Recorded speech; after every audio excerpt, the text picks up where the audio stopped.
To Jester's Gaming, and we are back for food. So it's saved right there. Blood leaf. Hey, some more blood leaf over there. We can eat these. Don't forget to grab the freebie in the rowboat. Could be anything. Could get lucky. And the fishing rod, which is good for a gear and a beer bottle. I've never noticed that before. Iguana on a stick. That's pretty good. And don't forget to get these wild potato blossoms here. 3, 4. Yeah, okay. Check out your words in a second and grab the wild bone here. You need those. Alright, what's your story? Let me talk to you. Hey, Scabber. Let's trade. Let's trade. Let's see what you have. I just want to see if he has any interesting junk. He has practically no money, so you're not going to make any money, you know, selling stuff to him because he has no money to speak of. If you are going for a build where you're going to build, you're going to establish supply lines between your settlements, you're going to want to build recruitment beacons. And to build recruitment beacons at your settlements, you're going to need lots of crystal. So this is what I would look out for if you're going in that direction, okay? But I'm not going to do that, so I'm not going to buy that. I'm just looking for a Fraxo cleaner. That's pretty cheap. Buy that. That's good for acid. Crispy squirrel bits. We're going to be able to get lots of adhesive, so we're just going to leave that alone. Hot plate, need that for circuitry. That's a good buy. Military circuit board, that's pretty expensive. But you get 5 circuitry out of that. Yes?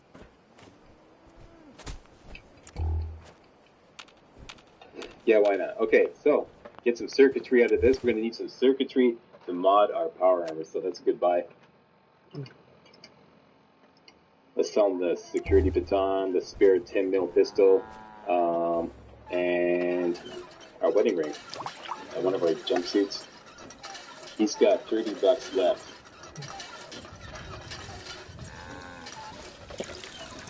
We don't have anything really we can sell him except this. It's one single box. So Hit that like and subscribe. Never done. Titillating, exciting Fallout 4 survival gameplay with Rick Sanchez. Learning from our mistakes. PG-13.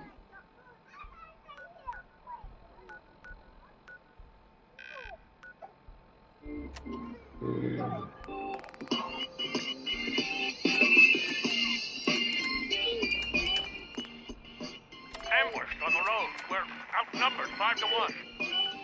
Farnham, report. Shields up, Scotty. Line yourself up like this towards the east along these like wild potato flowers and head in the easterly direction.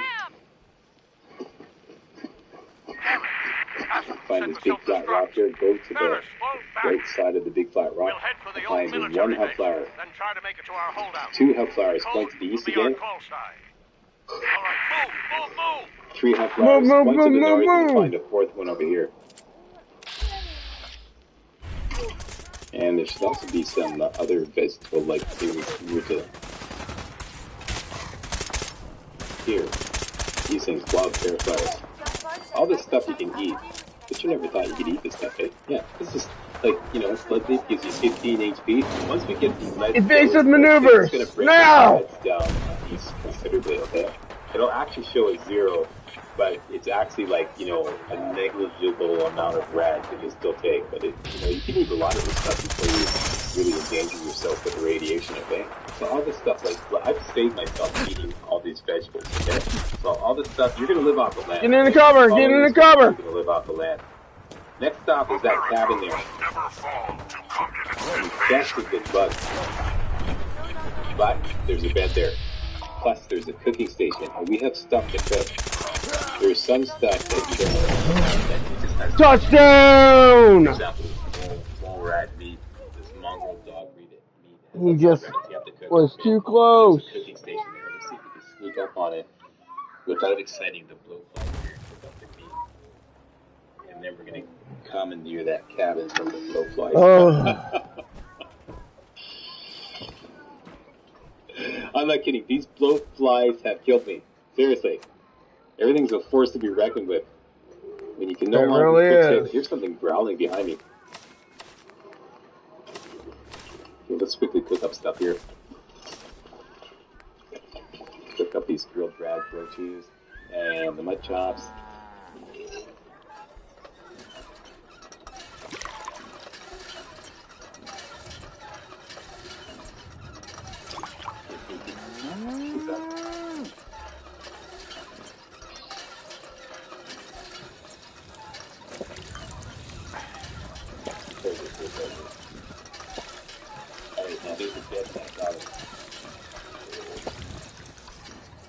There, Carrie. Hey. There's something out there that shouldn't be out there. What we're going to do is speed right into the cabin because it's good cover. Alright, it's going to create another choke point. Let's go for it. Into the cabin, into this corner.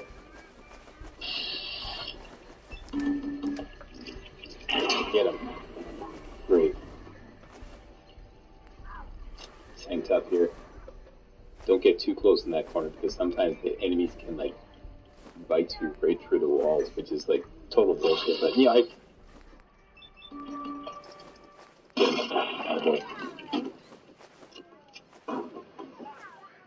Blowfly glands are valuable, or acid.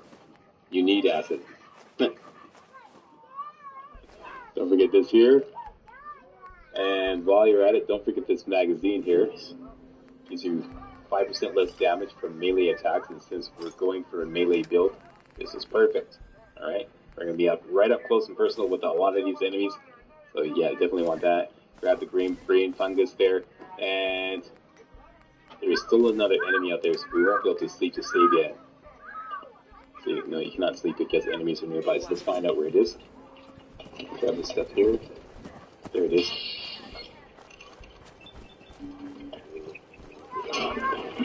I took a little hit there.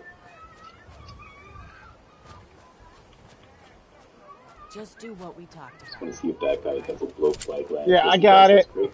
Yeah. Ambush We're on the going to use road. it for We're acid. outnumbered 5 to 1. What do we need acid for, Slack? We need acid to make antibiotics, okay? That's one of the ingredients that use to make antibiotics. Okay? Let's take a little sleep to save the game. We'll have to scuttle the armor. We We're can't doing let them great. have it. I am tired from lack of sleep, and I'm parched. Let's check it out. Damn it. Aspen Yeah, said to first level of self-destruct. thirst, so we can cure that with a little bit of Back. purified water. We'll head for the old military base, then try to make it to our holdout. The code will be our call sign. That did it. Away we go. All right, move! Okay, heading to the power line tower that's right to the east of the cabin. Do they look friendly? Grab a hot flower here. And I should show you how many hot flowers I've collected so that you can, make sure you're on track. 21 so far. There could be something really dangerous over there. Not that rat stag goat. Something else. I faced some ridiculously high-powered enemies over there. So watch out. Don't forget the stuff in this toolbox here. All we've got is a rat stag goat, so this is good. Then in a practice run, don't forget that double bugger. I faced a super mutant way up here. Okay? In zone 1. It's the easiest part of the map. And this is the easiest part of the entire follow-up run map. And I've seen dangerous enemies over there for some reason. Evade the maneuvers! Enemies over there. God! Pretty clear though, so let's go grab these players. 1, 2, head down to the south to this little trailer, if you will. You could hunt that rat stag, but I don't know if it's worth it. Let's give it a shot here, see if you can sneak up. Maybe triple it. Give it a couple shots in the leg.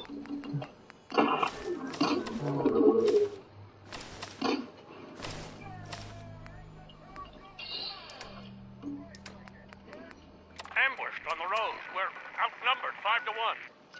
Anyone else? Bottom, report. Force down to 5%. We'll have to I hear scuttle the something armor. around me. We can't let them have What the it. hell? Oh, there's one right there. That's the same one. It looks like it. Yeah. Damn it. Okay. Aspen set the I self-destruct. know it. Better fall back. We'll head for the old military base, then try to make it to our holdout. The code will be our call sign. Excellent. Hey. All right, move. Grab that. Grab the goodies in the cooler. Grab the goodies in the So I'm just gonna take the spray and check pray. out, religiously always check out all ammo boxes. Because often you're going to get lucky and there'll be 4 fusion cores in one of these ammo boxes. So that's like a big score.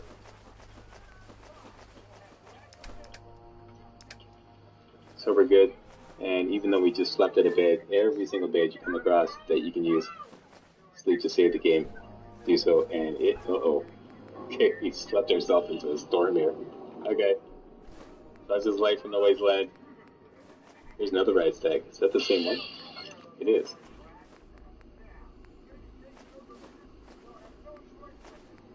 Rad stags are good. He's taking off. Okay, forget it. Rad stags are good because... And those will increase your carry weight by 25 pounds. Alright, so that's Abernathy Farm right there. Lots of crops here to grab.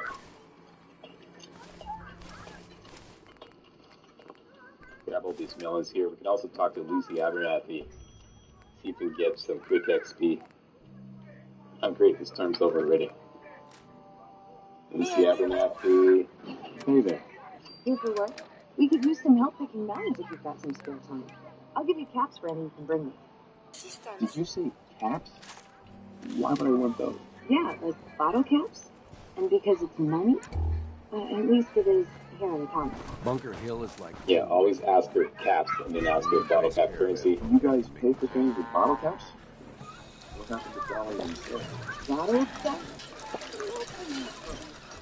Unless you're looking to stock up your items. Right, after other caps. Then you get a younger boost challenge after yours.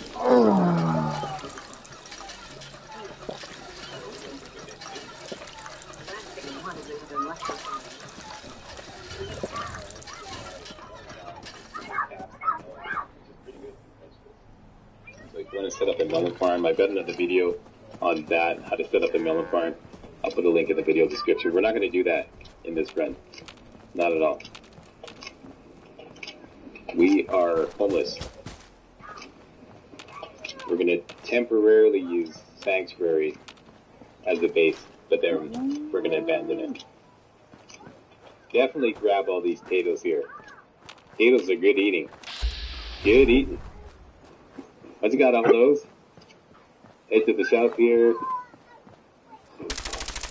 or west rather first. Down here, down this way. Grab 1, 2 hub flowers here, and there's 2 more over here. 3, 4.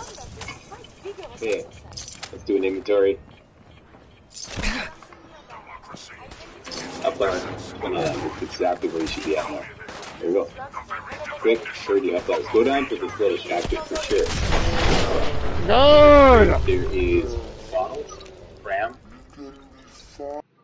and a couple of beers and a Nuka-Cola, all of which is very valuable. There's some blowflies over there. Recommend you just ignore them. Sneak into this here, this cabin here. Grab the whiskey, grab all the stuff here.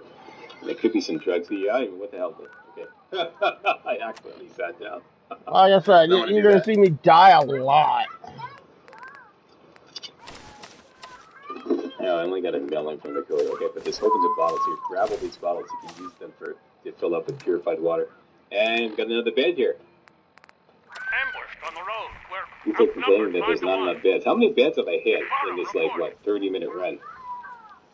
So, yeah, no, it's not that bad, seriously. Stick with the slack and you won't relax. So that is it. That is a couple hour run. It's getting dark. Let's get on over to the nearest safe haven, and that is the Red Rocket truck stop, which is just there, okay? We'll head So for we the have old first settlement here military base. that we're going to Try hit. to make it to our holdout.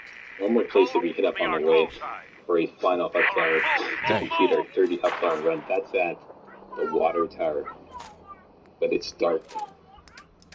And there's a couple of blowflies there. Well, we just saved the game, so this is pretty safe. You see one blowfly there. There is some wild mute fruit. Wild mute fruit are really good because they give you a lot of HP compared to the normal thing that grows in the wild. They give you 15 HP, and their rad count is really low. See that? So once we get the lead belly perk, these things are going to be the best things to eat. Wild mute fruit. So anytime you see some wild mute fruit, grab it. Okay, there's the hub flower right there. Let's just kind of sneak around this blowfly. I don't necessarily want to engage in the dark. Here's some more wild mute fruit right here. 1, 2. There's a couple more over there, and I'm not sure if I want to risk engaging these blowflies because they might flank me. There's one there. There's one there. So I think I'm gonna rest on my laurels and call it a day. There should be some more wild mute fruit just around the corner of this rock here. Okay, let's try this one more time. And we're done. And there's the red rocket truck stop, which is infested with mole rats, but you're not really going to necessarily get them excited as soon as you walk in. So what we can do is just kind of like quietly walk in, go into the garage here. I'm going to turn off the radio because it could be copyright issues with this music. There we go. And hit up the workshop. We can now use the workshop. Let's trash this stuff over here in the corner. Make yourself a nice little cubby hole. Go over to beds, and usually there's enough here to build a proper bed. Okay, you got to build one of these kind of beds. Beds with legs on it. That's a proper bed. Plunk that down. Up we go, and we can now finally sleep a full night's sleep. So we're going to go for, let's say, 10 hours, all right? Anything over 8 hours is a full night's sleep, all right?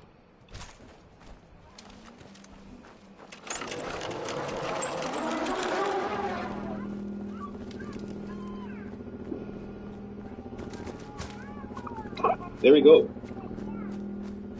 I am well rested. So I got rid of my tiredness. I'm no longer tired, but this always happens when you sleep. When you sleep for a full night, you always get thirsty and hungry, okay? So I have the first level of thirst and I have the first level of hunger.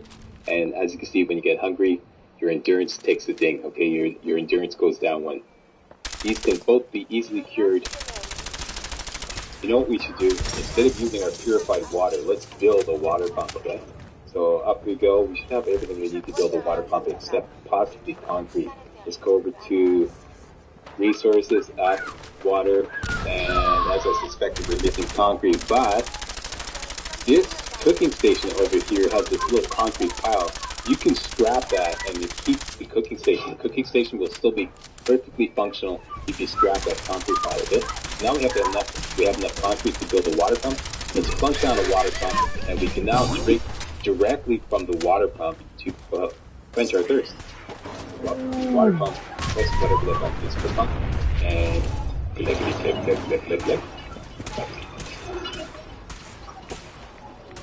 we go. You're properly hydrated, and you have enough to stack away, and you're done. Let's have something to nosh on. We've cooked up some food. When you're hungry, let me point this out here.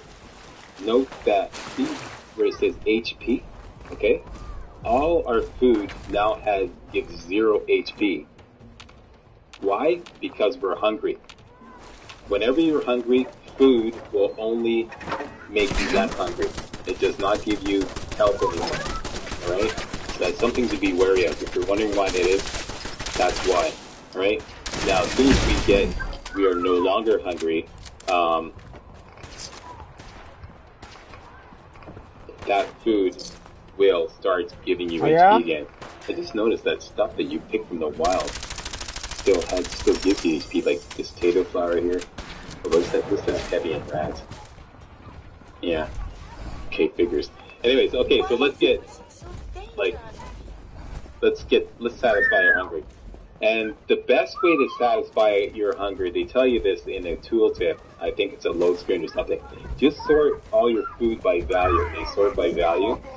We're unstoppable. We're all Superman. Is the thing that's going to satisfy your hunger the best. Right now, I don't necessarily want to eat this rat steak meat because I want to cook that up. So let's go down to the next thing here. Go on a steak. And let's eat the cram. And we are now properly fed. Oh shit! There we go. So we're good. Yeah. Kill him! Everything's happy. Oh, happy. Yeah. That is it. That's your first lesson in survival beta. Okay, out in the wasteland. It's not that bad. You just gotta be careful. It can get really hairy sometimes, but like I said, stick with the slack. You won't get whacked. I've just saved the game. Stick with the slack and you won't get whacked. Repeat what I just showed you there, because when I load the game again, I will still be like hungry and thirsty. No, I'm not really scared. If I was scared, I wouldn't have came up here. In the next video, all right? So I'm trying to be a little, what's the word I'm looking for? Remotely entertained. Hey, don't forget to subscribe to the channel for more kick-ass Fallout 4 survival beta videos. My name is Mr. Slack, and I'm lethal force. Hey, thanks for joining us again. Let's walk through some more Fallout 4 survival beta. Hardcore shit. We are at the Red Rocket truck stop, and we are properly fed. We are well rested, and we are hydrated. Let's get it together. Here is the weapons workbench. First thing I want to do is add a light receiver to this 10mm pistol. This will increase the number of shots in that. So you can just take that out. Right, number one. That's not going to cost very much. One easy tool here. Evasive maneuvers. Very good. Protocol. The 10mm pistol is 3567 Delta. My pisser is a lot better now. Yep. Okay, next, dog meat. Dog meat is liberation is imminent.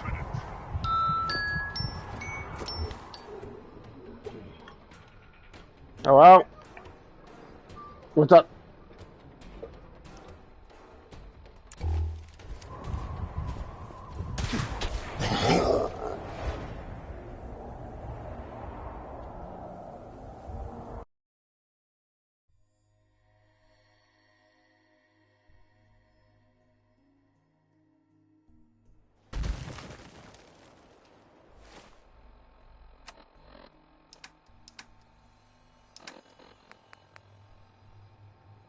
Ambushed on the road. We're outnumbered 5 to 1.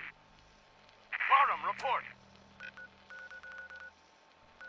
Horse down to 5%! We'll have to scuttle the armor. We can't let them have it.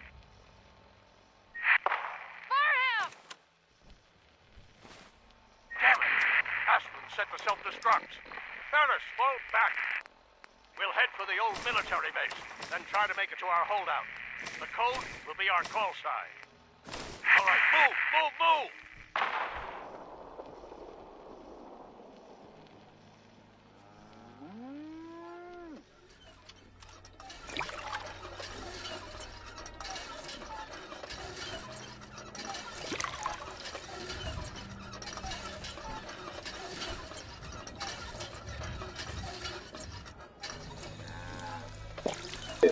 Okay. As you guys can see, survival difficulty is not something to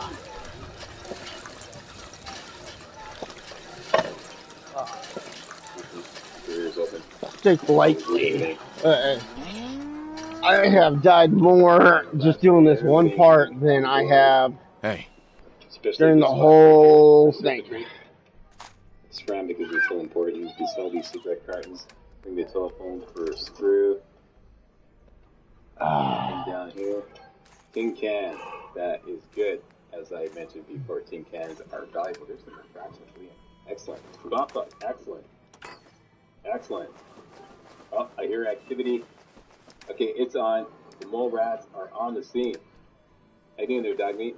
Let me have a piece of them. And I might just go up there and say, because I'm sick and tired of doing all this. Yeah, get up. Say something for me. Reload. Oh yeah, get down.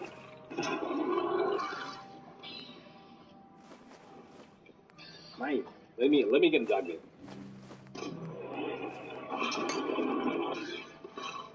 Uh-oh, shit, this is not good. Not you, dog meat. There he is. Just in time. That'll my health back. Okay, so mission accomplished. Mole rats down. Let's get their meat. Got your meat. You paid your union dues. How about you? Did you pay your union dues? Very good. What do you want?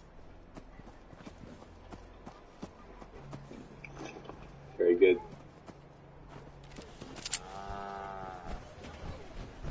Done and done. What's next on the list? Continue looting. I got everything in here. Did that. I was really interrupted right about here. Let's grab that clipboard. There's a scalpel. For steel. Okay, and there is a bottle and a Nuka-Cola outside here. There's the Nuka-Cola. Nothing in the cigarette machine. There's a few screws. Scratch a couple of things here.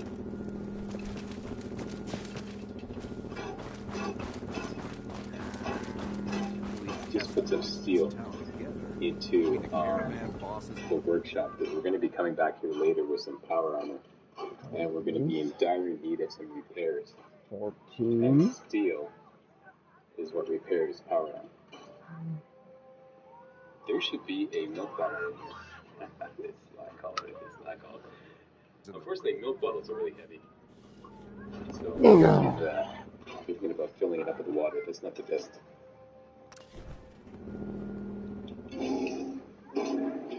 Should be a hard hat here. 5 hours on a dirty mattress? It's like, yeah. Check in there. And we're good. Armor workbench and a cooking station. Let's cook up some food. Namely, mole rat chunks. Move. And we'll look at the bad side. Very much. Anything else? Good reach. Good. Really awesome razor green. Okay, if we're into this will cost you bottles, but on survival beta, this is a good thing to do. Get your hands on some razor grain, typically carried by raiders, and then plant some razor grain at sanctuary or any settlement, and then you can harvest it, some dirty water, and have a constant supply of food in the form of noodle pack. That's one solution to the food problem. But I'm a vagabond, so I'm not going to do that. I'm not going to do any. So we're good. Just stash that in there for now. We're going to go down and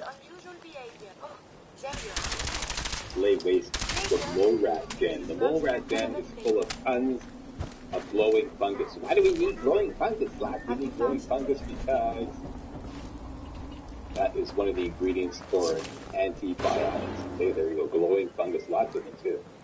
And that's the only thing we're short on. Yeah. And that is one very good source of glowing fungus. There's about 15 to 20 in there. Typically 17 glowing fungus in the mole rat den. Oh yeah, and everybody in the mug is on both of you. That's just saying, oh, grab the purified water at the water tower. Oh, grab the purified water at the water tower. I didn't do it because it was dark. And I passed through it was freaking dark. Go, move! What do you want me to die? By blowfly? Face death by blowfly for 4 lousy purified water bottles? Tactical assessment.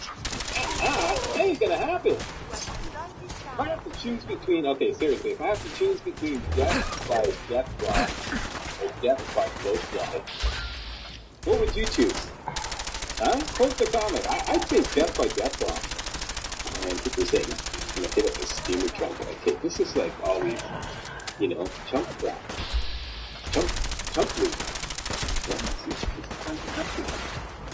I'm not even gonna take these. I'm so excited about that.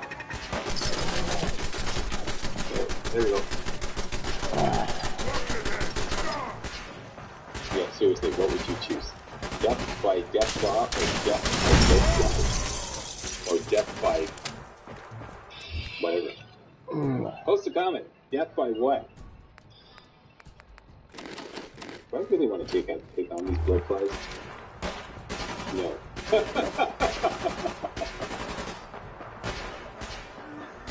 I really don't give a rat's ass. Okay, let's get on down to the mole rat den. There's the mole rat den. Outside, there's glowing fungus spread away. I don't want the extinguisher because it's too heavy. It only gets up asbestos. I don't think we really need asbestos for this build. The gas canister is also too heavy. Coffee pot, that's good for asbestos. I'm just going to leave that alone. Use oil can. It's good for oil. It's nice and light. There's some brain fungus. This mole rat den is also has loads of brain fungus, which is one of the ingredients for... Anybody know? Billy? Mentat. That's right, Billy. Mentat. Here we are. Mole rat den. I'm going to kill now, shoot now, loot later, alright? Make this quick and painless. I don't really care about being sneaky, that's why I have the light on. I'm not a sneak character. And as you can see, we're getting a lot more shots in bats now. Something else that you hang on. It's like a bit shooting on top of it. God, sweet. What the hell?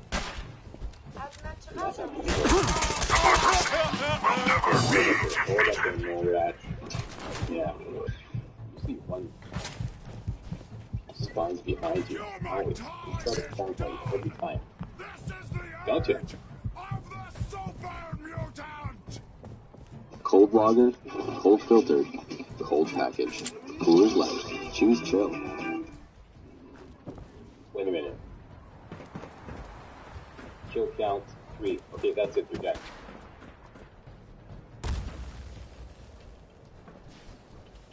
Okay, and finally one rabbit. Need you guys up here with me.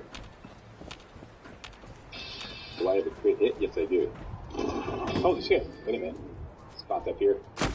Door's chained up on the other end. Crit hit. It's down yet. I don't think so. Yeah. Who's your daddy? Who's your daddy? That is it. Did you hear something? Okay, so this area is... Yeah, dead. someone's taking pot shots at you.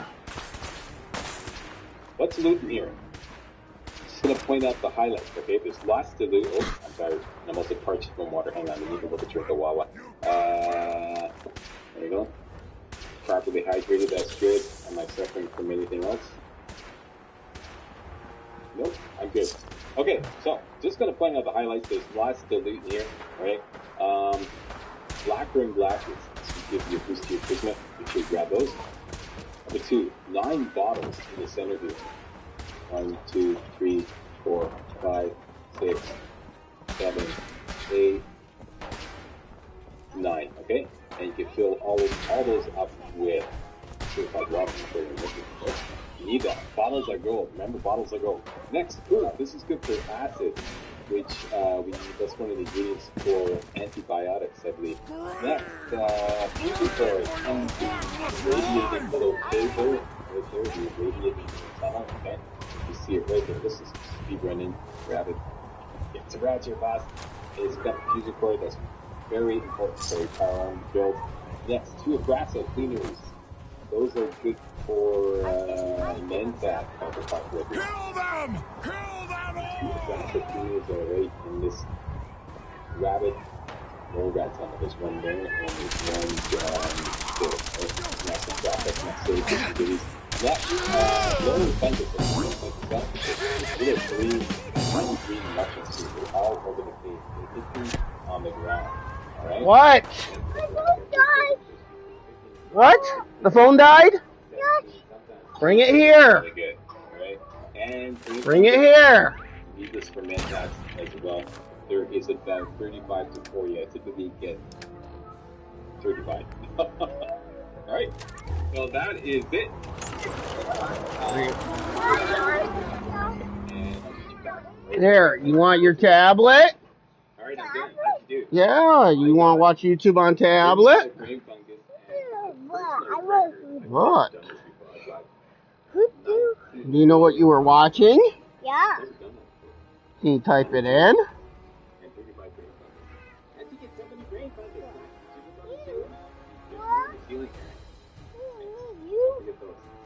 You die.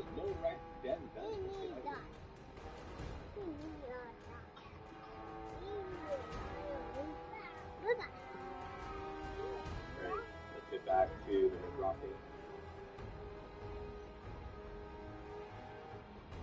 What were you watching? This is what I want to do. I want to call all the important What, Mickey Mouse?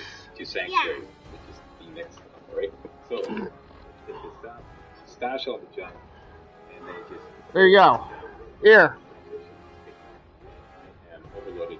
Let's just quickly offload stuff that we really don't need. Such as... Daddy, I'll charge your phone. List. Junk list. Scroll on down. Put back all the steel.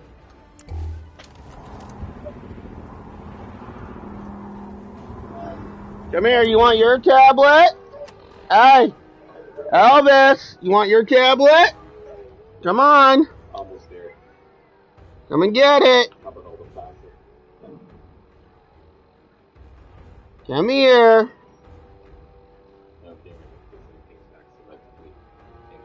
Come here. Oh yeah, all the ceramic. You want your tablet? Anything with ceramic. Elvie. Asprays. Give me asprays.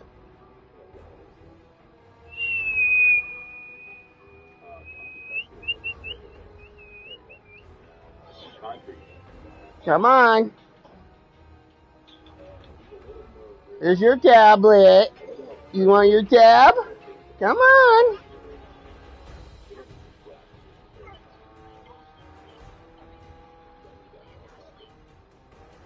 There you go. And anything to do with leather, we don't need that. All the mold rat fight don't need those either. That's why I love this gun. 176 out of 90, that leaves us 16 pounds spare carry weight. Let's make our way over to Sanctuary. Just want to check up here. I'm going to use that weapon workbench. On a fucking bed. I'm saving it. We're heading north.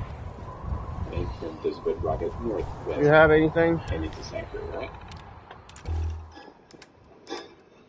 At this statue here, there's a duffel bag typically with some ammo and whatnot. And it's a really cheap haul this time. And this is always the same. This tire iron. This is very important. Okay, grab the tire iron, the mongrel dog meat, and this guy always has the drifter outfit, which will offer you a little bit of protection. That's it. I'm carrying too much. I'm overloaded by 6. I don't care much about the drifter outfit, rather, because I'm just going to drop that. I don't expect to, to save my ass in any way, shape, or form. So here's some explosives in there, but I'm overloaded, so let's just get on into Sanctuary, offload, and then I'm going to make another bed. Save the game, call it a run. And then we'll do Sanctuary. Some important stuff to do here with Sanctuary. This is not going to be a normal run, okay? This is not going to be my base of operations. Chip, what the fuck? What the fuck am I? I'm getting accosted already? Oh, she's down. I will attend you. That has never happened before.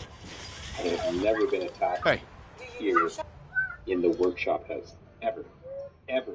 In all my 500 hours of Fallout 4, wow, that's very unusual. Okay. Let's set up the workshop and build a bed before I die. Death by blowfly. What do you choose, Slack? Death by Deathclaw or death by blowfly? Deathclaw! Deathclaw! Deathclaw! Deathclaw! Back down to bed. Boom. Let's have a sleep. What do I want to do? Let's just sleep for an hour to save the game. And we're done. I'd like to thank you all very much for watching. Coming up next, Sanctuary. Oh yeah, hey, thanks for joining me again. Alright, let's walk this. Sanctuary. Let's check my stats. That's always very important in survival data. I have an infection? Oh my gosh. Okay, this is serious. This is freaking serious. This is freaking serious. Serious. This means, if you missed the first video, this means that my health is going to take a 20% hit every 90 seconds. An infection is one of the most serious things you can get in survival beta. I hope I have all the goods to make. Let's just go grab that right now. Oh my gosh. Okay, so everything else is on hold. This is an emergency. I gotta go grab the chemistry station. In fact, forget about just moving it. Just get there. I don't even care to explore this whole area. Please have everything you need. Antibiotics, thank you! Okay, so that's why we got the glowing fungus in the previous video. This is some very real shit. Yeah, and also, see, my health is taking a hit already. See that? See that? Your infection spread every 90 seconds. See that? My health is getting. Okay, sorry, we gotta keep that. Antibiotics right away. AIDS, antibiotics. Kill that motherfucker. Here we go. Ah! See these guys. Yeah, let's make up a few more. That's why I told you, get the chemists first, right away. Healing, antibiotics. We can make 4 according to the acid. We have enough glowing fungus to make 5, but we can only make, don't, whatever you do, okay, in survival beta, don't ever use your stim packs to heal, okay? If you must, okay, and you need to heal some crippling, which if that's the only way you can heal your crippling, use stim packs for that. But don't use stim packs just to, to heal your health, unless you got a whack ton of them, because they are very important for other things. All right. So let's make 2 more antibiotics. There we go. So we're good now. I can make a refreshing beverage. I'm going to do this now before I accidentally use this antiseptic for something else. This is very good. Blood pack rather. Yeah. I was using up some purified water, but that's okay. I'm going to make some more because I got a lot of bottles.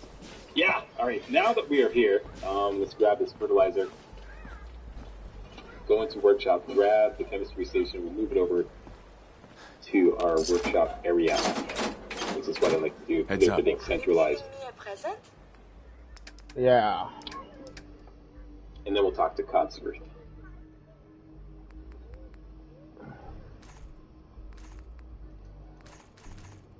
I'm gonna have to clear things out of here a little bit. Fuck, I can't believe that. That really took me by surprise. Okay, this is usually exactly where I like to put my chemistry. That's it. My chemistry set. I mixed vinegar and baking soda and it went boom. Okay, Codsworth. Here we go. Alright, now I hope you guys don't mind. I'm going to fast track the dialogue. This is survival beta, okay?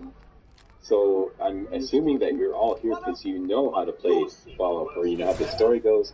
So I'm just going to fast track the dialogue whenever possible. If you have any objections to that, post a comment.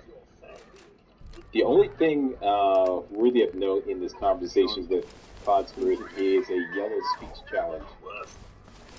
Let's keep going. There it is. You okay?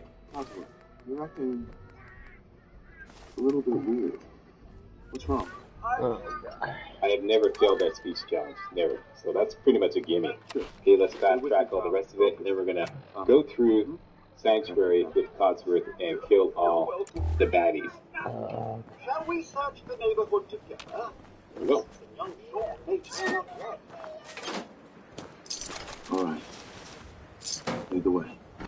Wasn't even part of this, but... And I probably should have recovered my health before I did this. What's great is if we... do as I say. We have a closer one, actually. I'm hungry. Jeez, okay, that's even worse. Where's my wild vegetables? Let's make it to that one. It's a little closer.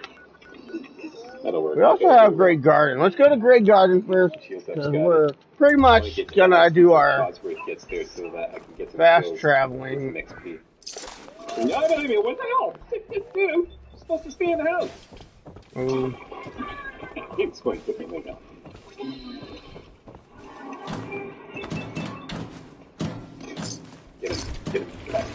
Get him back.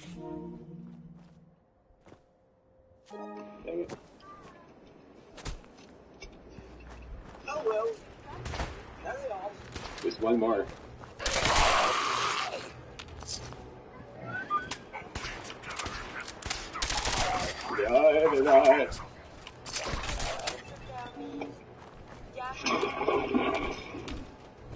Yeah. Thank you. Okay, so we have to continue. Let's just get ahead. What's going on here? Looks like I'm thirsty. Indeed I am. This is really gonna suck on. It's gonna be quite the hassle. Thirsty.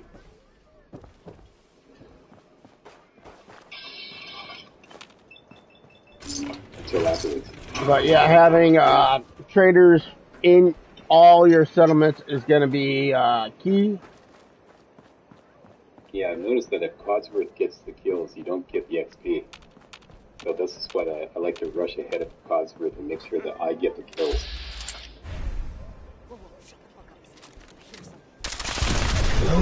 No!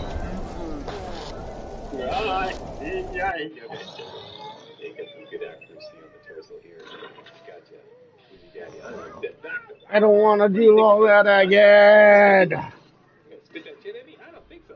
No. Yeah. It's your daddy. Yeah. Fuck you, daddy. Low fly gland. Thank you very much. If you'll hear about the missing low fly meat. All right, Codsworth the man. Yes, sir. just like I love that. They're really gone, aren't they? Yeah, let's fast track this conversation as well. Thanks for your help. Nothing, I'm just seeing if there's... Given the objective to investigate Concord, that will come a little later. That's it. Let's start looting Sanctuary. We're going to need some concrete.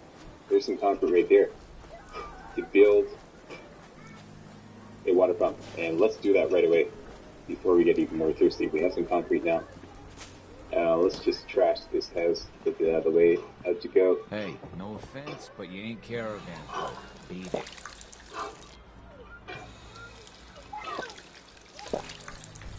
Okay, let's put a water pump right here. Over to resources, up, water, boom, water pump, back out. Let's have a little drink.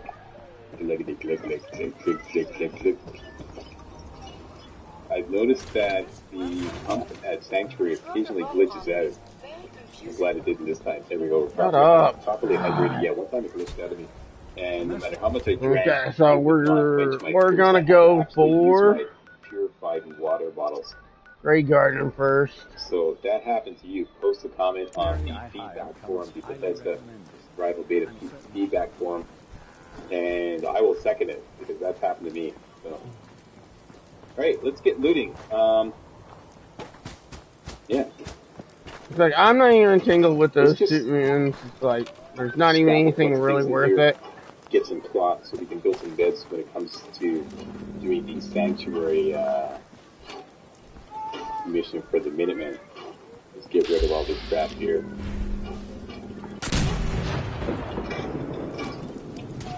Gonna need some ceramic as well.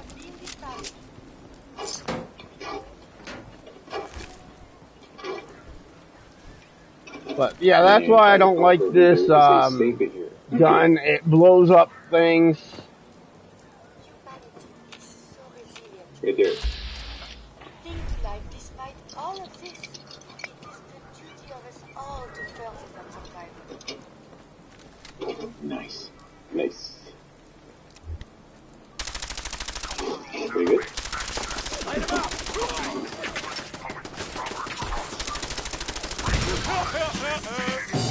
What time of day is it? 4 in the afternoon. I think I've got some daylight left.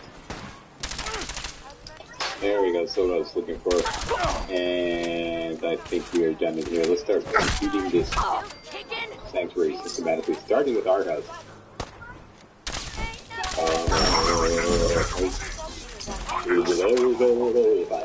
Protocols authorized. Most important thing in here is, of course, the special. Look, you're special. Add 1 point to any attribute you like, and I'm going to add it to strength to bump it up to 10 so I can get the pain drain perk. Here we go. Out we go. Check it out.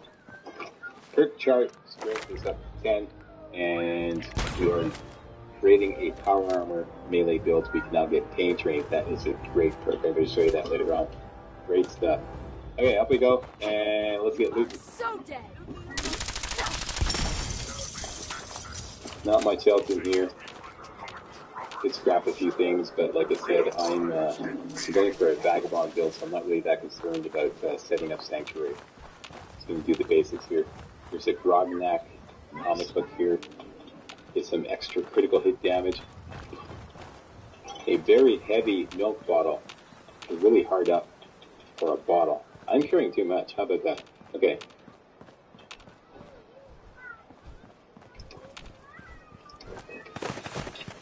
Just by a little bit. Let's drop it and go for the junk in. Overkill protocols authorized. There we go. That'll lighten the load a little bit. Back to business.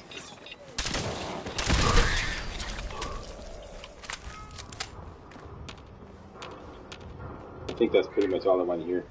Let's go to the house next door. There's a suitcase in the driveway. Yeah.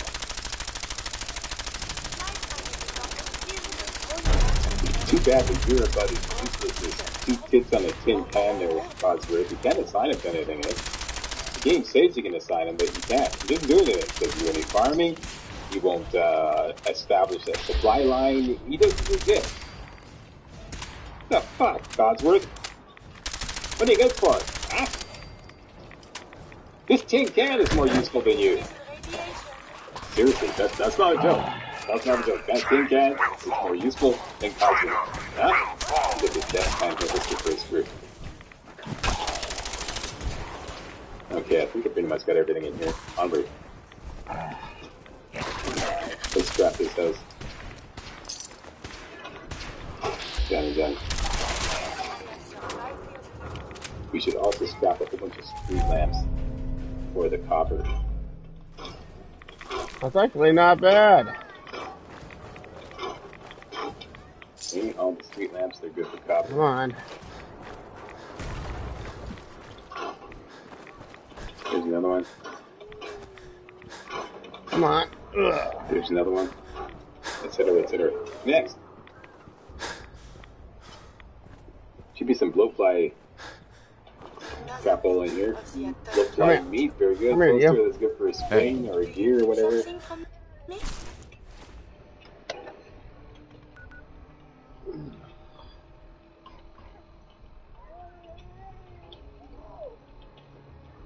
And a safe in here.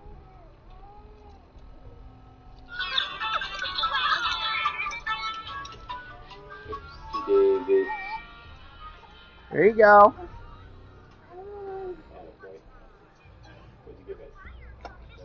Let's throw some rounds of blood pack. Hey. Give more money. Not bad. No. Grab all that. Very good.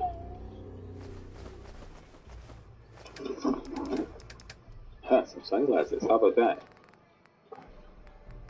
These would be a little more stylish than my reading glasses. Let's put those on right away. And my eyeglasses. Alright. Sergeant Cycle, you got yourself some badass sunglasses. Yeah, alright. What do you want? Let's check the stats. How are we doing?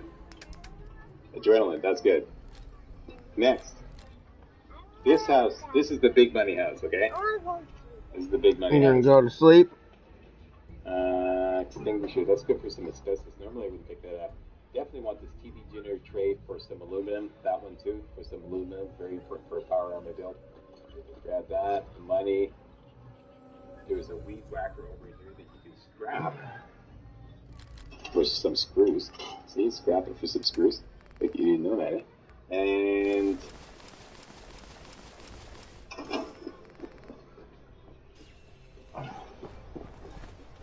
behind the house is where it all happens, okay? So behind the house, find the log that goes up on the roof. Go up on the roof, find this duffel bag here, and you get a whole bunch of goodies. Go there. Next, go down here, go into the root cellar. The root cellar is a gold mine of stuff. Very important for our power armor build. There's lots of tin cans in here, first of all. Lots of food. Most important thing I want to point out is these 3 gold bars. These 3 gold bars are worth a fortune, right? It's here in your inventory, in your junk section of your inventory, okay? Gold bars, 450 caps each, okay? That's big money. Big money. And they weigh nothing, okay? Lots of aluminum cans and whatnot. No! Just grab it. Yeah, I died. Oh. God! No, I died. Get these 3 bottles of beer here. Go on.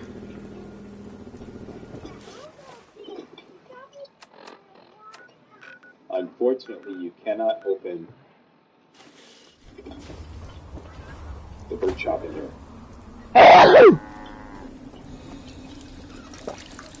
can't open the bird shop, so you can't use that.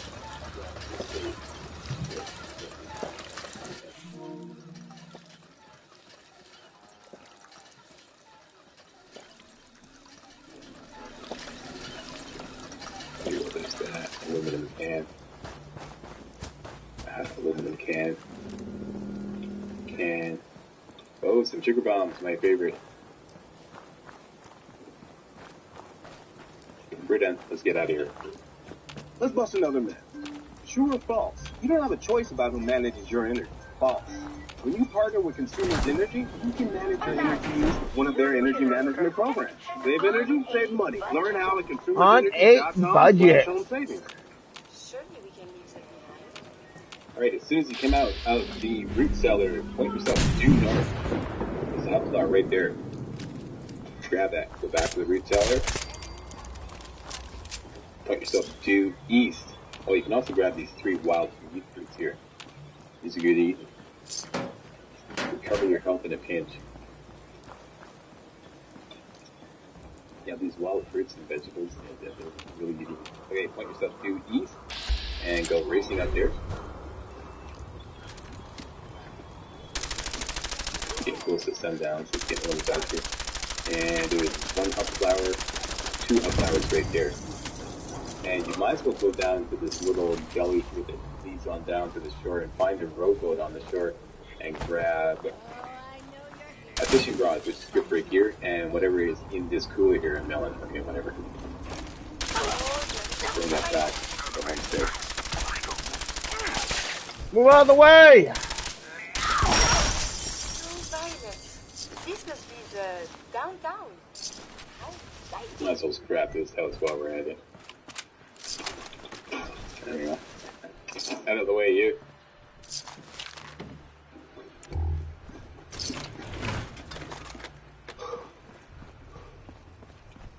How's my weight?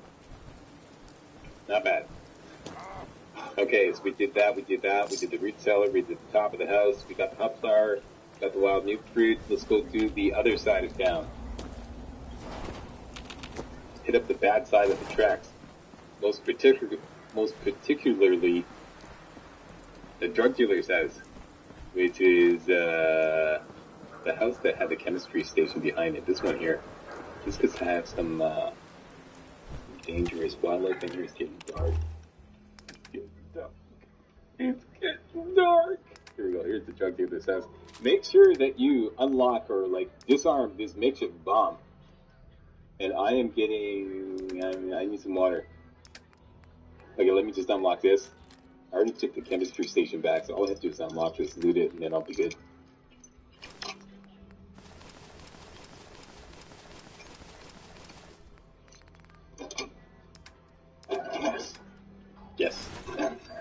How do you know he's a drug dealer, Zach? Read this terminal. Go into this terminal, unlock this terminal. I'm not going to do it. You do that for like some XP. And read everything in that terminal. Okay, so you're right. He's got a whole list of clients. And Freedom lies in being that's why the chemistry on all these houses is so big, right? Oh yeah, don't forget the, yeah, because drug dealers always have a 10 mil pistol in the shower. Yeah. Gets a scale. You see, he's a drug dealer. I'm telling you.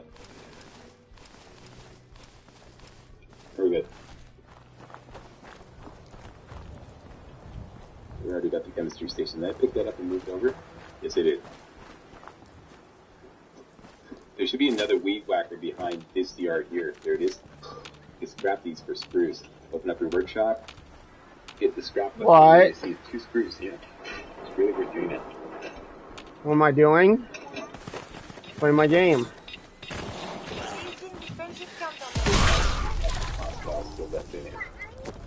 There it is right there. Evasive maneuvers! You say evasive maneuvers?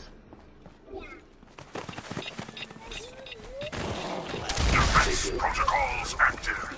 All friendly forces. I've noticed that the rad roaches in this house, they're like, it's like Arnold's. I was playing my game. They're like really freaking tough. There's a few of them.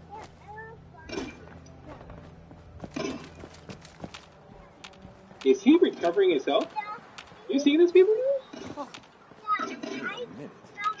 Oh my gosh, I'm out of here.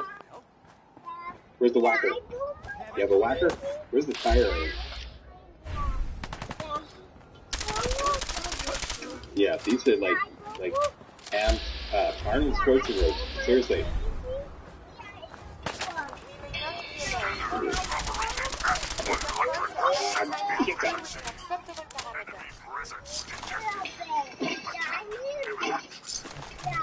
Yeah. Take any chances with these guys. You made a mess?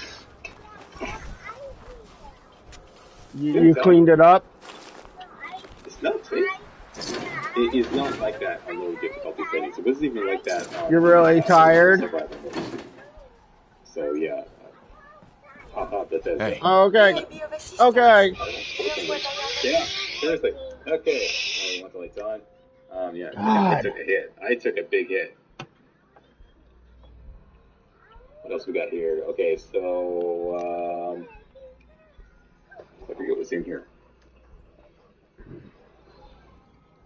Oh, wait a minute. I got turned around. It's the wrong house. I'm back in the drug dealer's house. Okay, next door. Where do you sleep?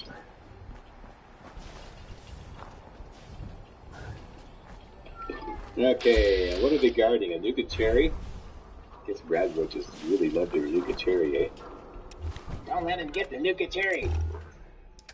Guard it with your life. That's the secret to our success. Nuka Cherry.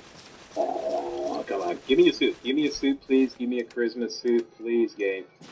I want to wear a dress when I go do business. Got it. Laundered loungewear. Okay, that's not bad. And a bobby pin. Okay. At least we got 1 charisma. I need that guy stuff. Let's just check it out. Laundered loungewear. How do you look there, Hi. General? Hey, Scaver. Rather, Let's trade. Sergeant Psycho. Yeah, that's guy stuff. Let's okay, see what you have. At least we got 1 charisma. So that is it. Did I do this house down here? I forget.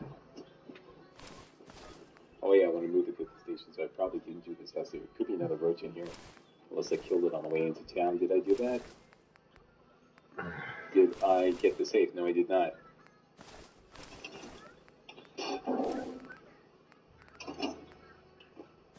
This is an advanced safe, but this is one of those safes that you can loot by simply scrapping it. See that? Contents transferred to workbench.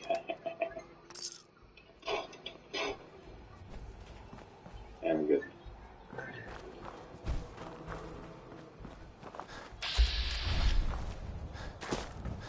Don't forget this TV dinner tray.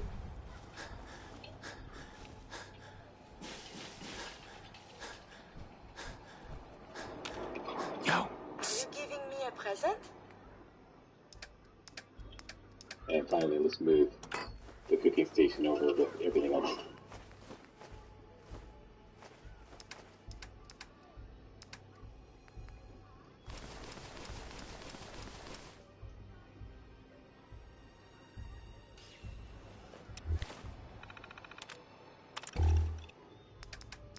Typically, I like to put it right here. Let's grab this, make some room. Off you go. Done, done. Alright, so that's it. Sanctuary done. I'm gonna sleep till morning, get my health back.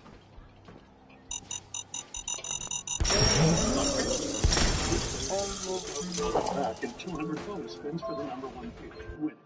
Ranking higher than the 3rd and 4th best feeling. Okay, I'm not messing with that without my power armor.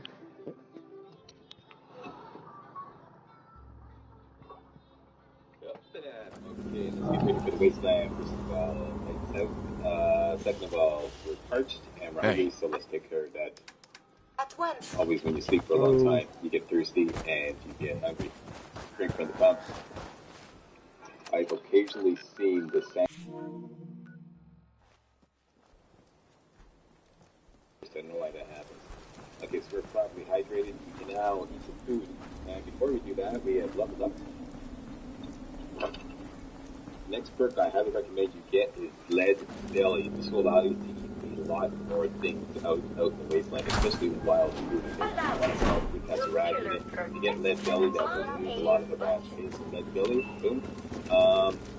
Let's eat something.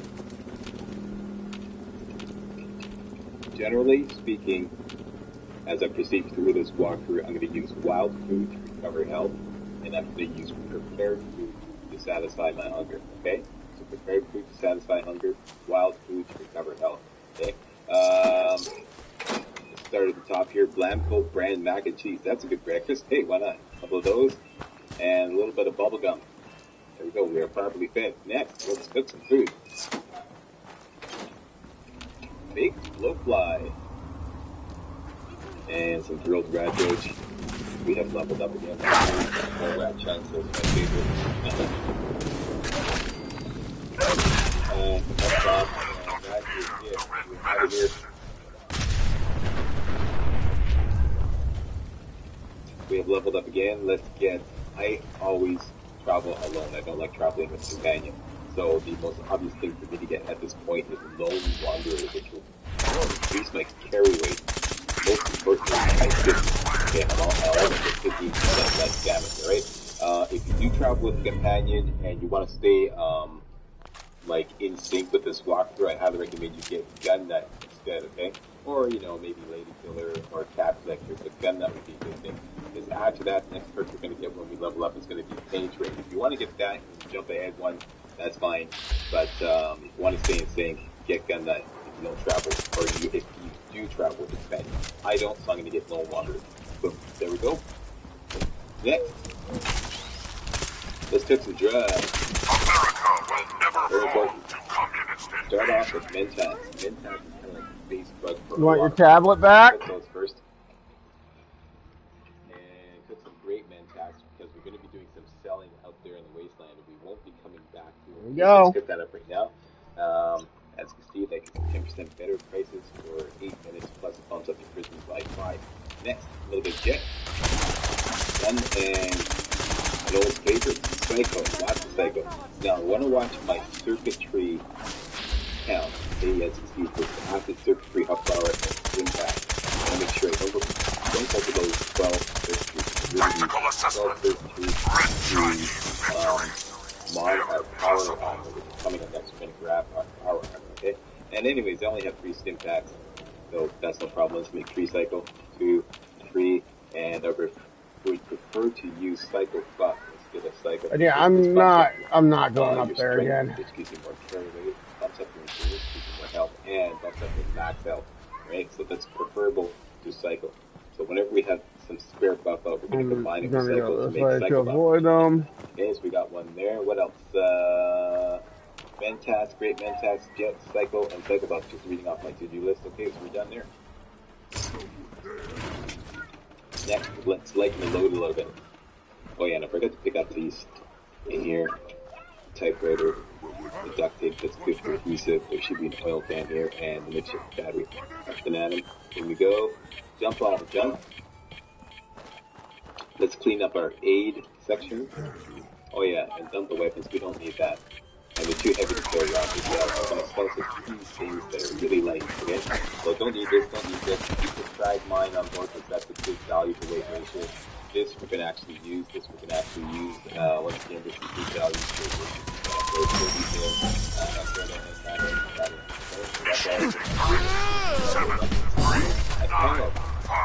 a lot of this is apparel we can sell. We need at least one piece of apparel that's going to bump up our business by 2. Because we still have to relevant larger for each way. Okay, we may use that in the pinch. Maybe we'll come across something. What's wrong? Yeah. Keep the sunglasses Okay. for perception. I'm getting sick and tired of it. This one's yours. This is your tablet.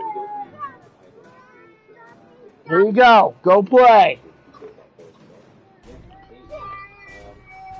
What's wrong, LV? What's the matter? What's wrong? What's the matter, LV? Here you go. Want Sippy? Where's his tablet at?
Go.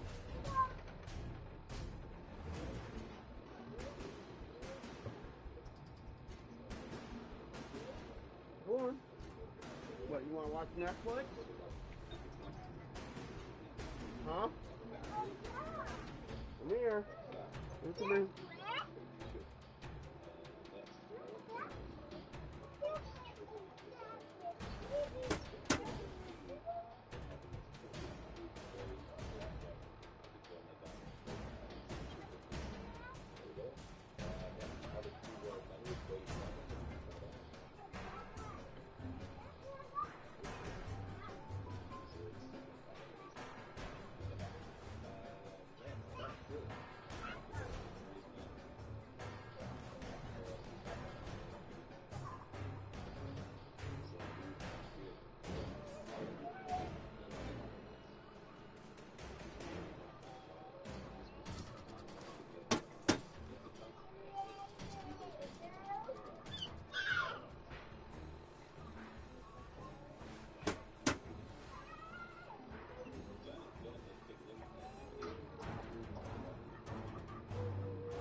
Get off my chair.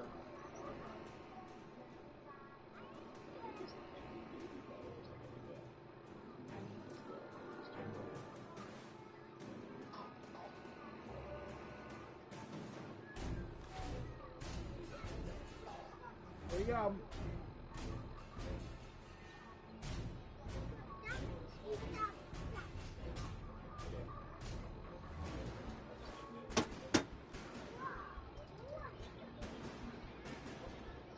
Done. Let's check it out. 35051. We are ready. Are you ready? All right. A couple of rock. Get back out there into the wasteland and go get our power armor. Done. Hey, I'd like to thank you all very much for watching.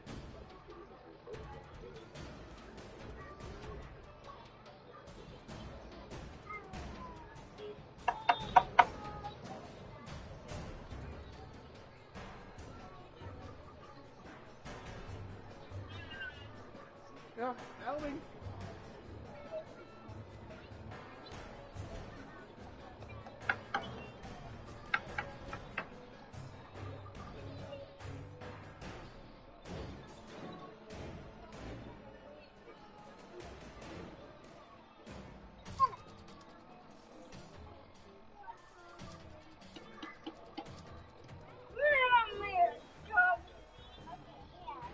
It's yummy.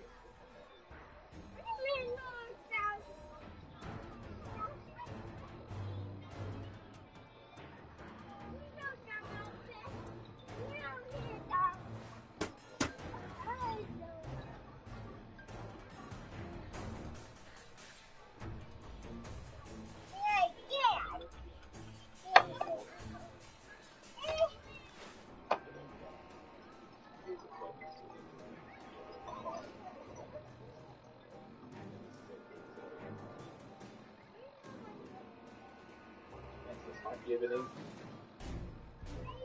Timbo Pistol, number 4. Baby Sniper, number 5. Tire Iron, number 3.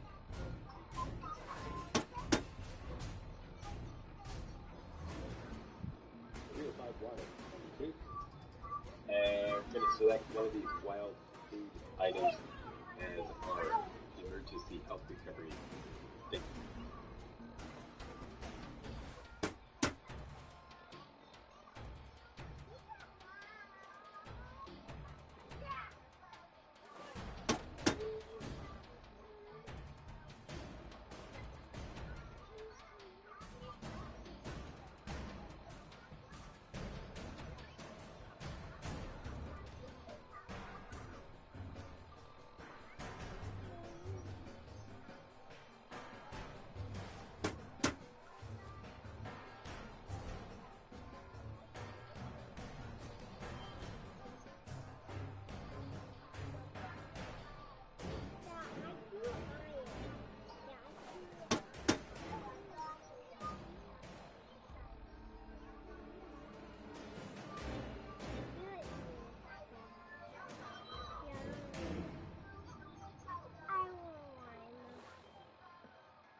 Go hungry.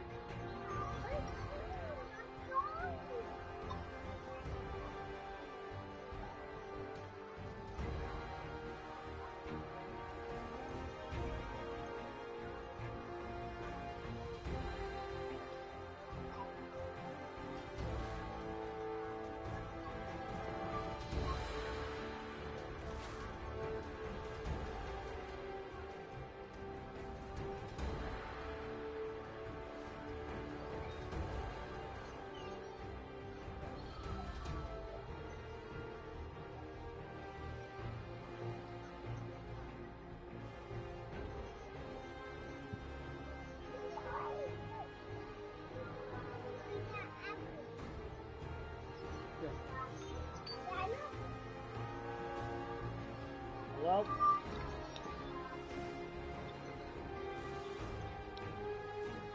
I'll go.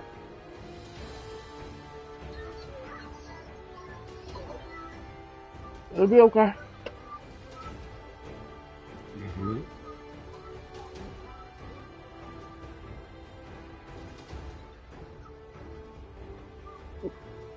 Okay.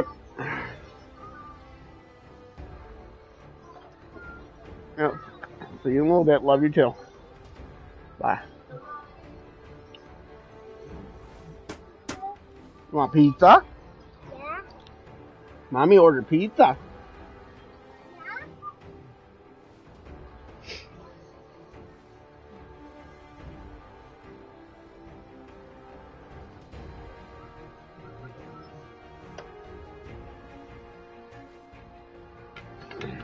What's up, guys? This is Finally Kuma, and I figured we'd do something that I haven't really done before, and that's go over one of the recently added pieces of content made available through Bethesda's Creation Club.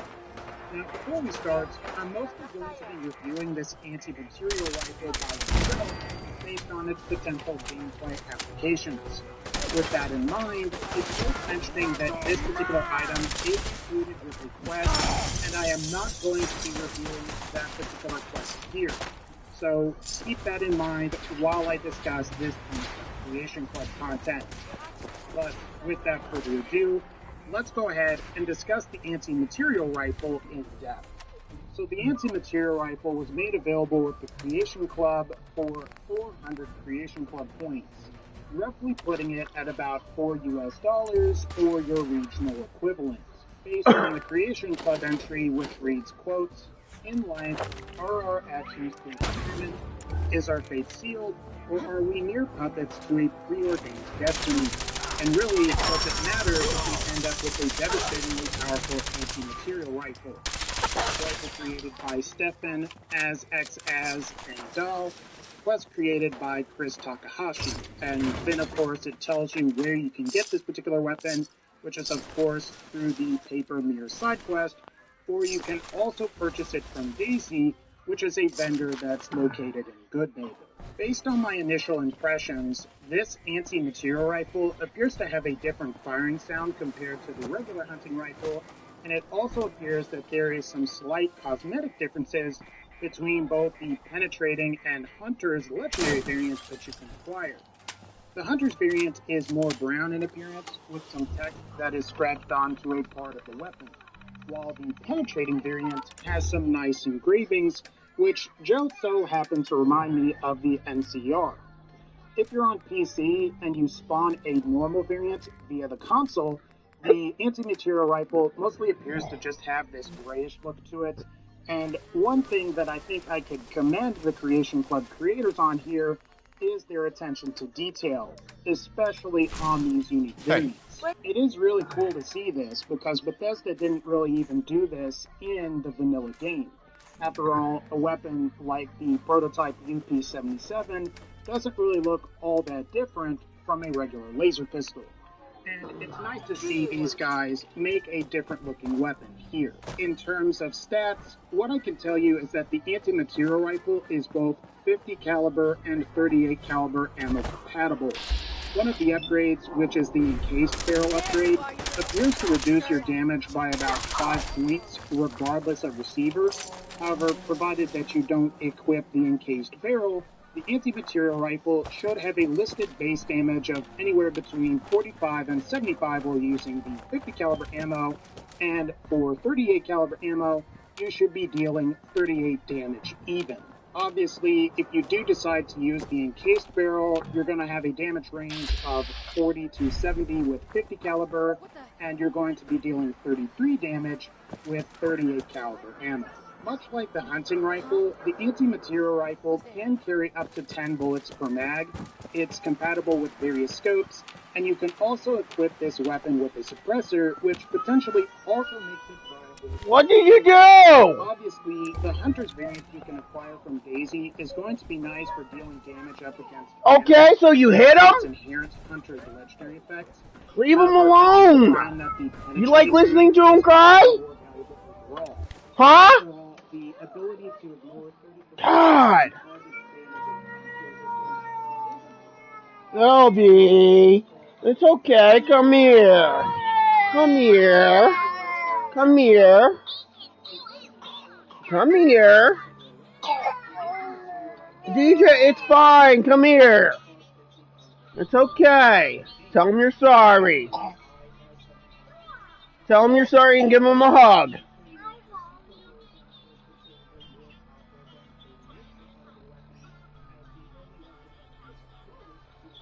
Okay. There you go.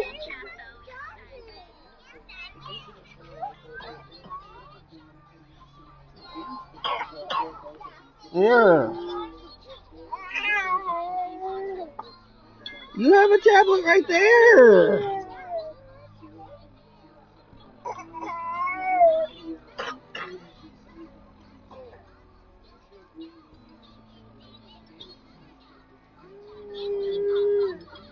Right here, buddy. Look.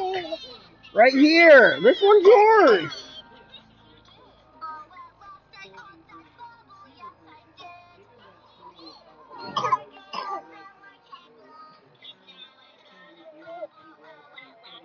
There you go.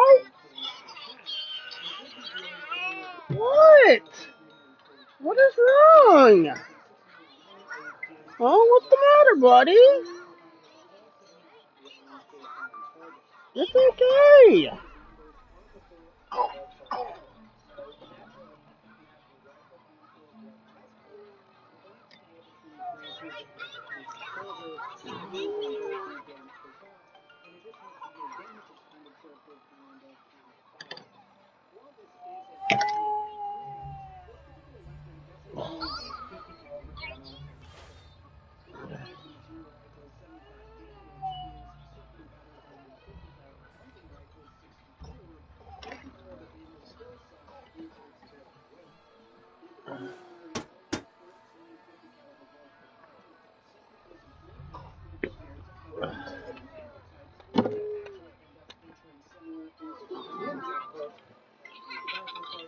It's okay.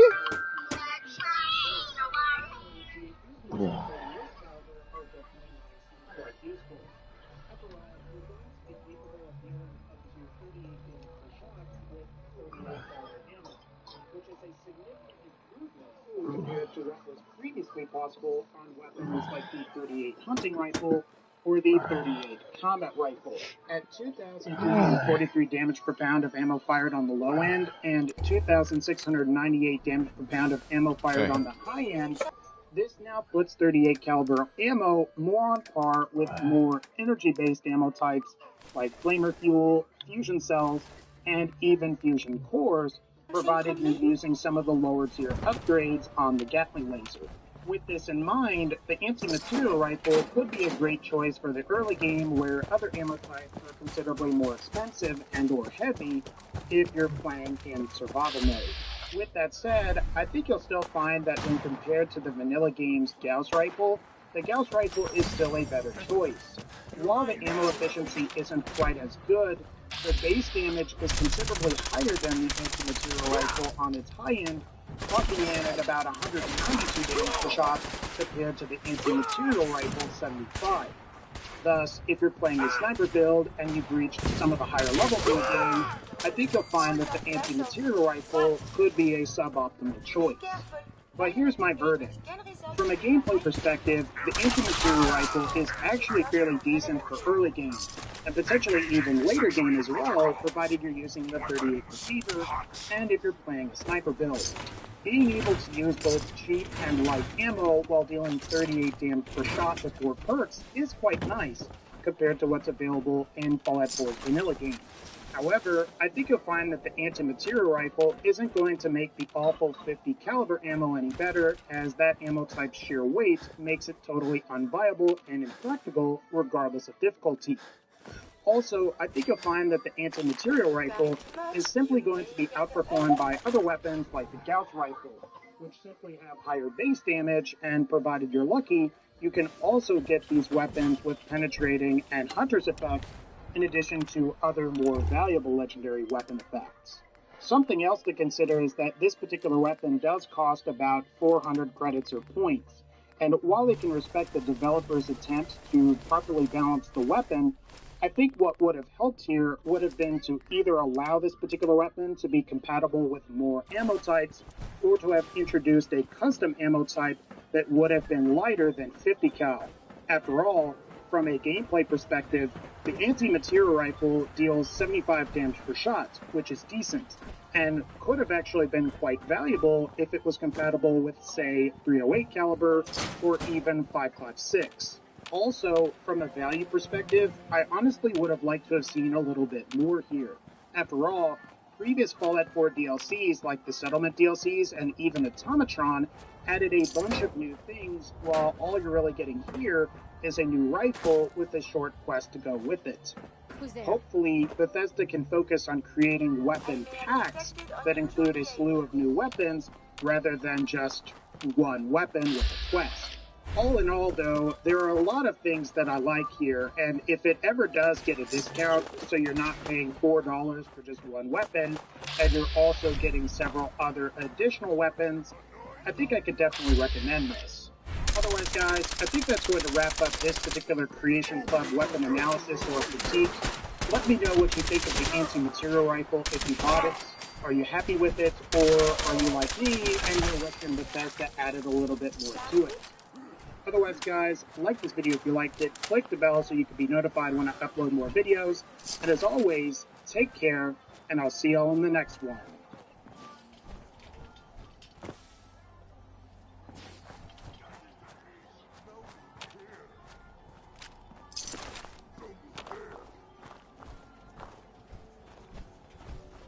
Hit that like and subscribe.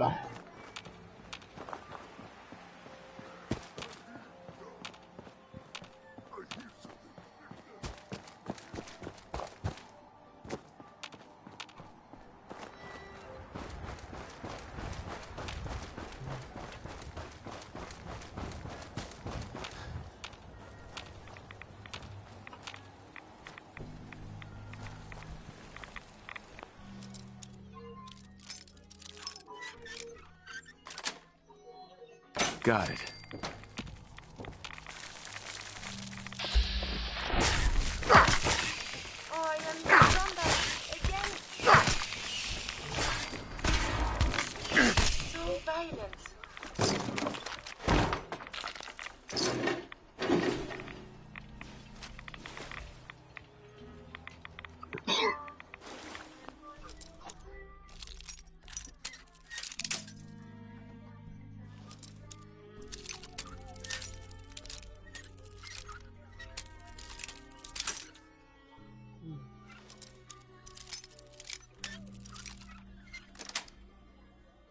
Nice.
Seems to be growing well.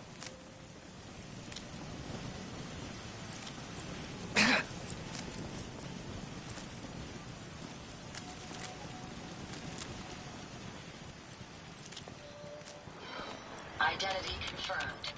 I need to assign someone to this.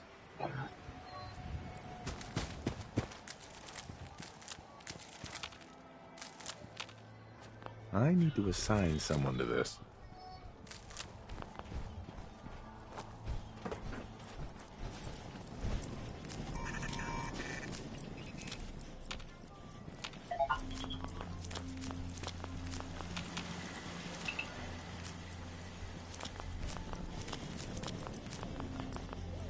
careful, sir. No telling who will trade. Then let's make a deal. Self-diagnostic complete. I'm happy to report I won't be falling apart on you anytime soon.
Supposed to file a police report, yes?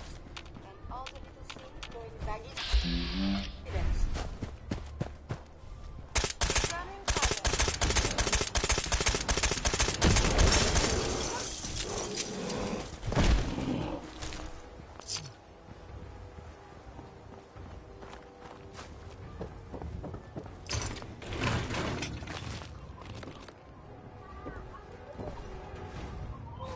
What? You want to go to bed? Mm-hmm.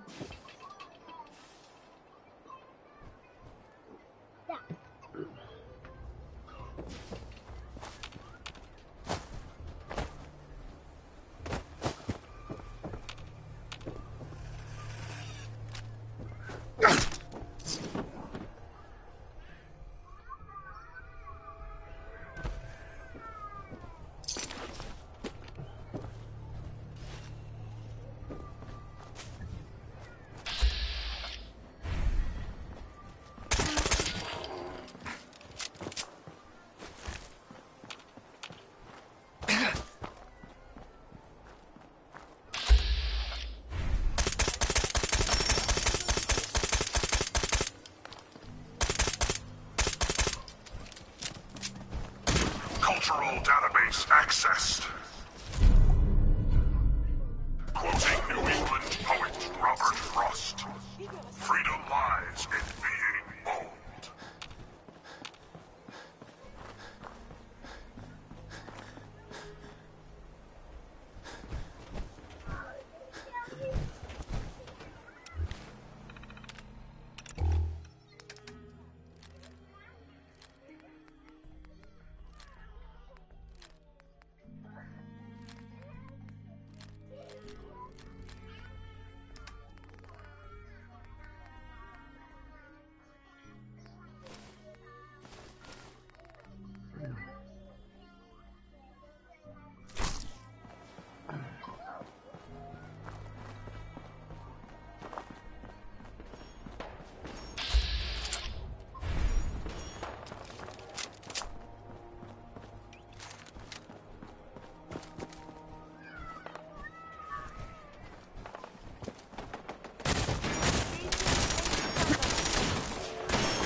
Heads up. Are you giving me a present?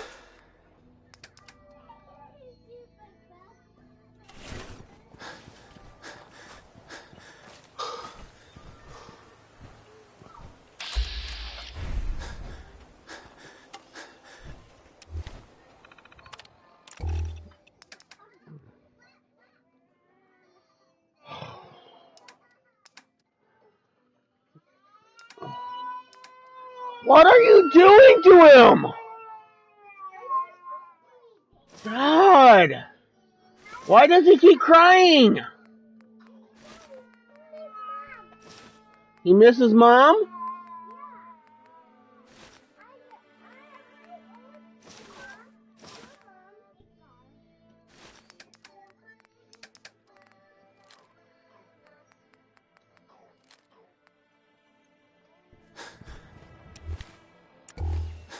Heads up. Here's what I have on me.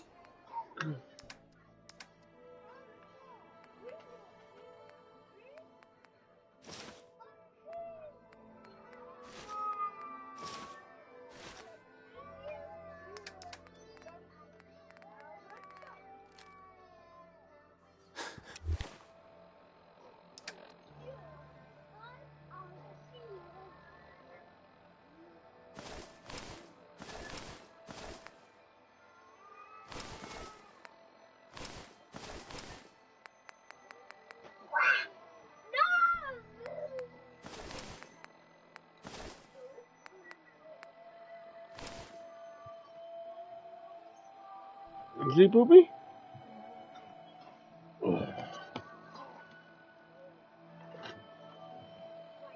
Come here, Albie. Come here.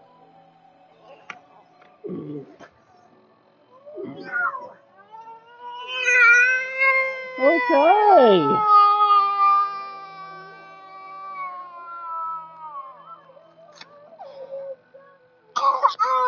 No, it's fine.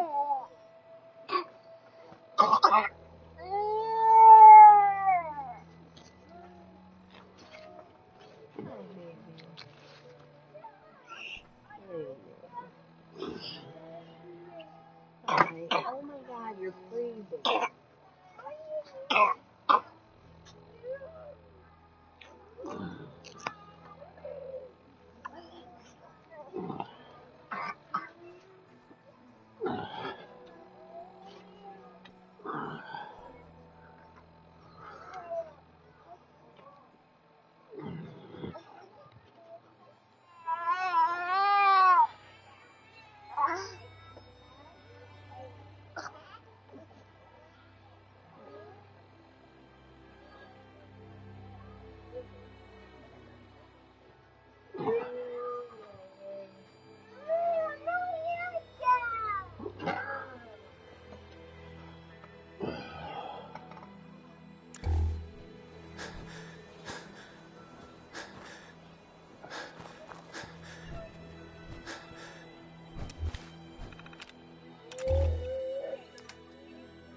I want to trade a few things. Of course.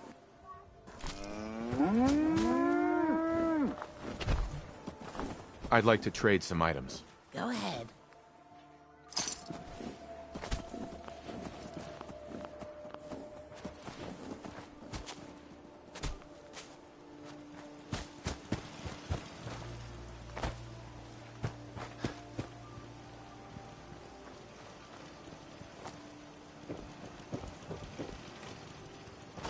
Seems to be growing well. Huh? Yeah? Huh?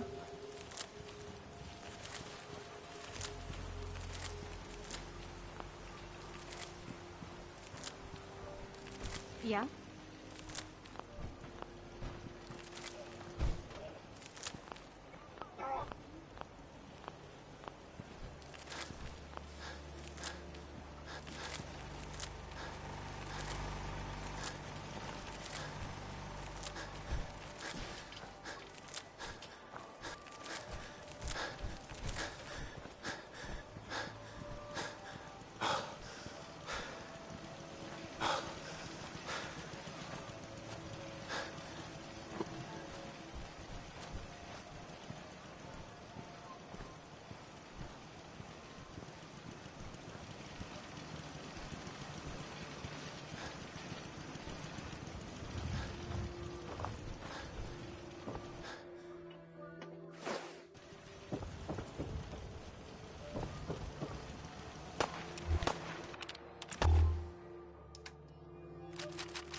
Look alive. Trade is good.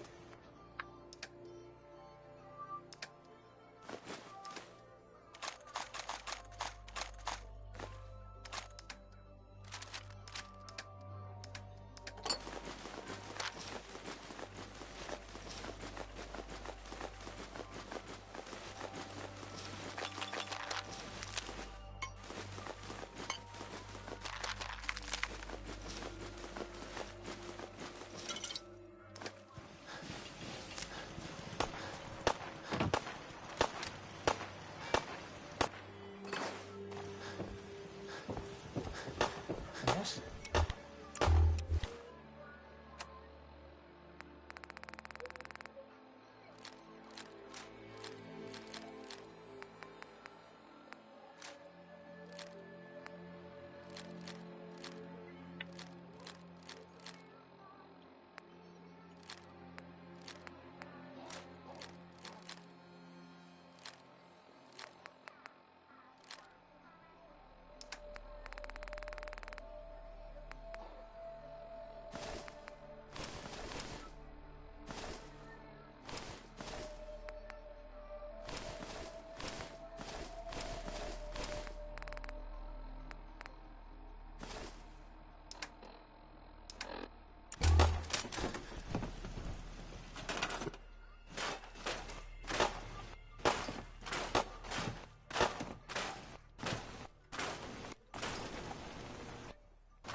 Master Sergeant, Shooter Sergeant, Important Person of Sergeant's Extreme.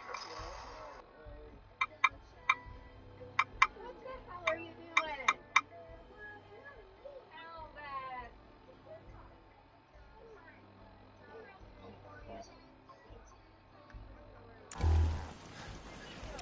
Yo, get over here.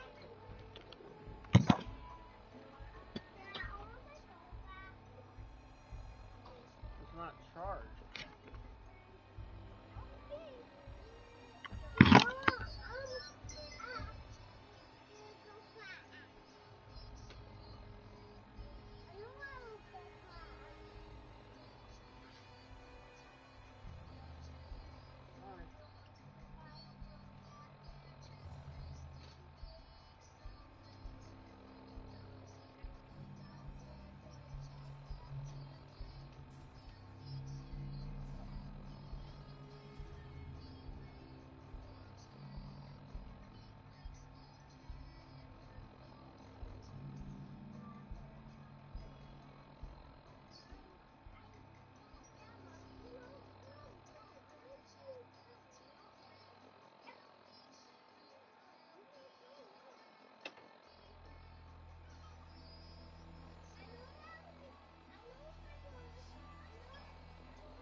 Yeah, I guess it was the compressor motor.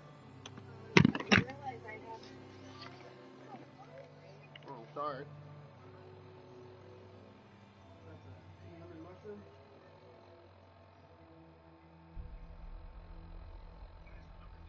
Yeah. Did they get it right this way?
But yeah, compressor motor went out, and that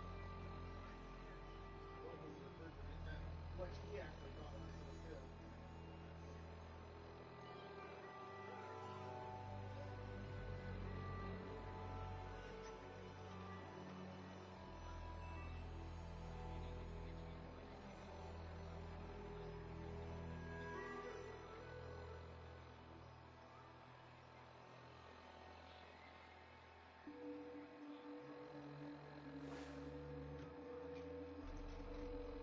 Apparently spawning you and not fucking with Grant. Grant respawned for you and not fucking with him. I get involved, but let you handle it.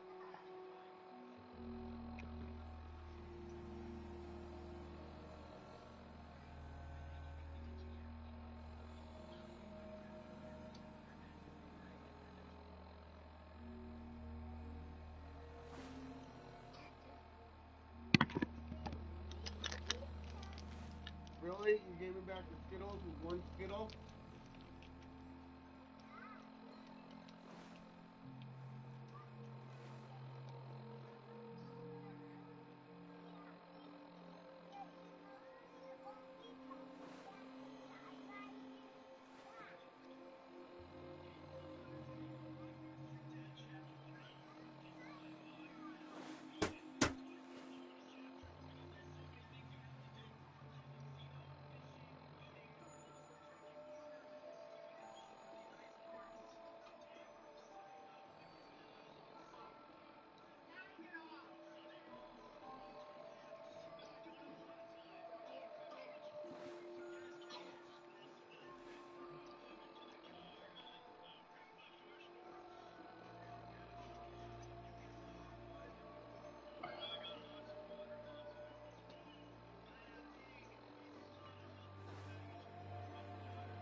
Are you really eating it that fast, Roscoe?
What's up, guys? This is Vinyl Puma, back with another Creation Club weapons analysis and critique video, and today I wanted to go over the recently released solar cannon that Bethesda just put out in the past day. Now, before we start, I'm mostly going to be reviewing the solar cannon by itself based on its potential gameplay applications. With that in mind, it is worth mentioning that while this particular item is included with a quest, I'm mostly going to be focusing on how the weapon performs in both regular gameplay and in survival mode. But with that further ado, let's go ahead and discuss the solar cannon in a little more depth.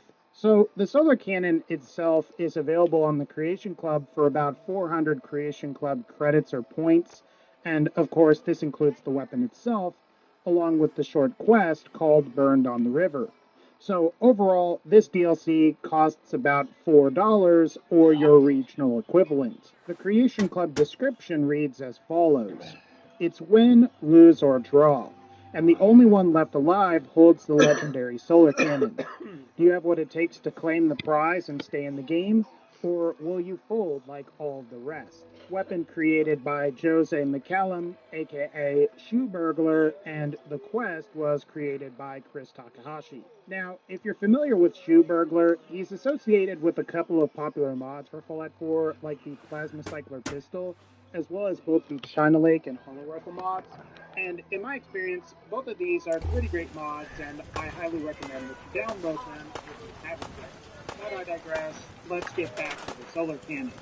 Now, based on my initial impressions, it appears that upon completing the Burned on the River quest, you will only receive an exterminator variant of the solar cannon. And while this isn't necessarily the end of the world or anything, it is worth mentioning that the exterminator's effect is only most useful when going up against Marlers and other bug-type enemies. Upon using the console to spawn a solar cannon into the game, there doesn't appear to be any real difference between, I guess, the legit version versus the spawned version, other than the lack of an exterminator's effect. And this is unlike the material rifle that was also offered through the Creation Club, where the custom versions that you could acquire in-game had different skins and appearances. Now, shots fired with the solar cannon look fairly similar to the projectiles that are fired from the plasma rifle. However, unlike the plasma rifle, the solar cannon has unique effects which can shock or set enemies on fire, and I have to say at the very least, having the damage over time damage here is pretty nice, even though I think some kind of bleed or perhaps rad damage would have been a little bit better. As far as other characteristics are concerned, the solar cannon uses fusion cell ammo and appears to be loosely based on the base game's Cryolator, as it possesses a similar reload animation and kind of design. However, rather than being a spammy, high fire rate type weapon like the Cryolator, the solar cannon is more like a sniper rifle like the Gauss rifle, or even the hunting rifle. The downside to this, though, is that like most other energy weapons, the solar cannon can't be suppressed, which limits its viability somewhat for sniper builds. It's also worth mentioning that the perk requirements for upgrading this gun are fairly low as well. The highest requirement I've seen is for Gun Nut Perk Rank 2, which can be acquired as early as level 13. After that, you'll need a perk point in Science, which is probably something you're going to have anyway for most playthroughs. So I would say if you're looking for a sweet early game energy weapon, then the solar cannon might be for you. Otherwise, this weapon has a number of customizations that allow you to change decals as well as your weapon skin. As far as I can tell, these don't appear to affect performance at all, and are just meant to look cool. The decals don't appear to require any crafting resources, while the skins do, so if you are strapped for resources at all, it might be best to avoid wasting them on a skin/decal. But let's talk about damage. When it comes to what modifies damage, the receiver, barrel, and capacitor can all affect damage, and from my experience, the best combination for increasing damage is the max charged receiver, long copper ported barrel, and advanced capacitor. And while it's true that improving the capacitor in particular reduces fire rate, you do get better magazine size in the process, making the trade-off here, I would say, worth it overall. Damage-wise, I've seen the weakest variants of the solar cannon deal 30 ballistic plus 35 energy damage for a combined total of roughly 65 damage per shot before any perks. And at the higher end, and with upgrades that I just mentioned earlier, I've seen this thing reach 42 ballistic and 47 energy damage for a combined total of about 89 damage per shot before any perks. This is a pretty flat upgrade curve and vaguely reminds me of the Flamer in the sense that upgrading the weapon actually makes other parts of it work. So again, and to be Seems fair, to be growing well. the perk upgrade requirements here are pretty low, and the only thing that's really made worse is the fire rate.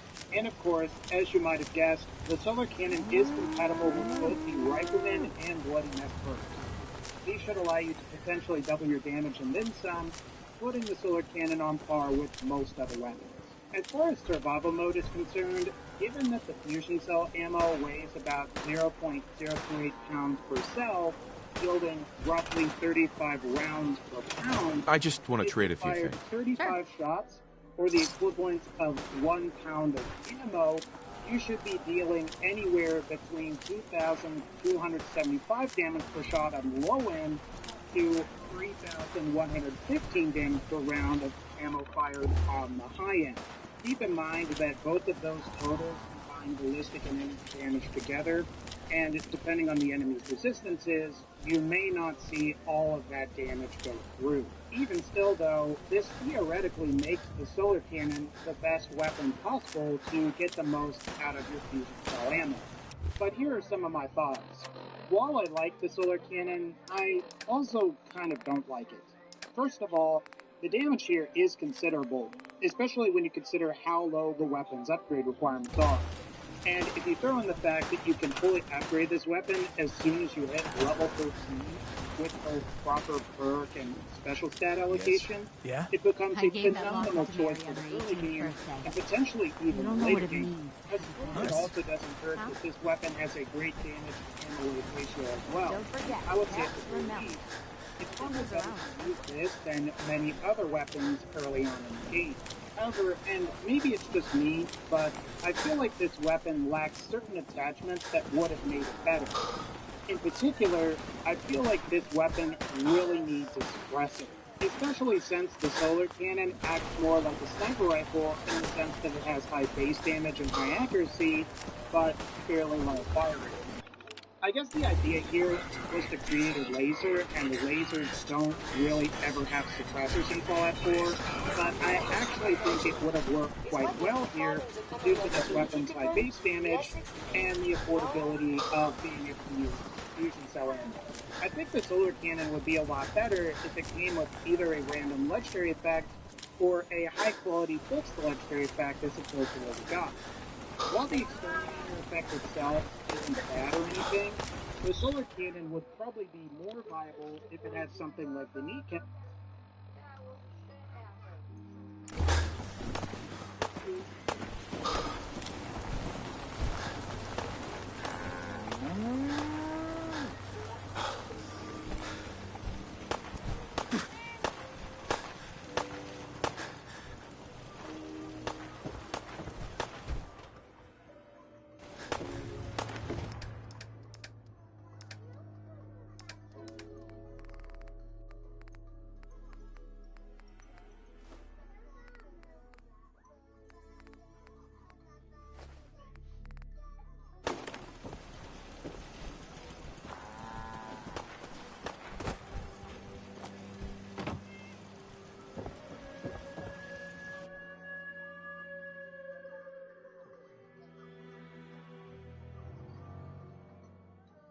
Effect, which would make it effective against all creatures as opposed to just bugs.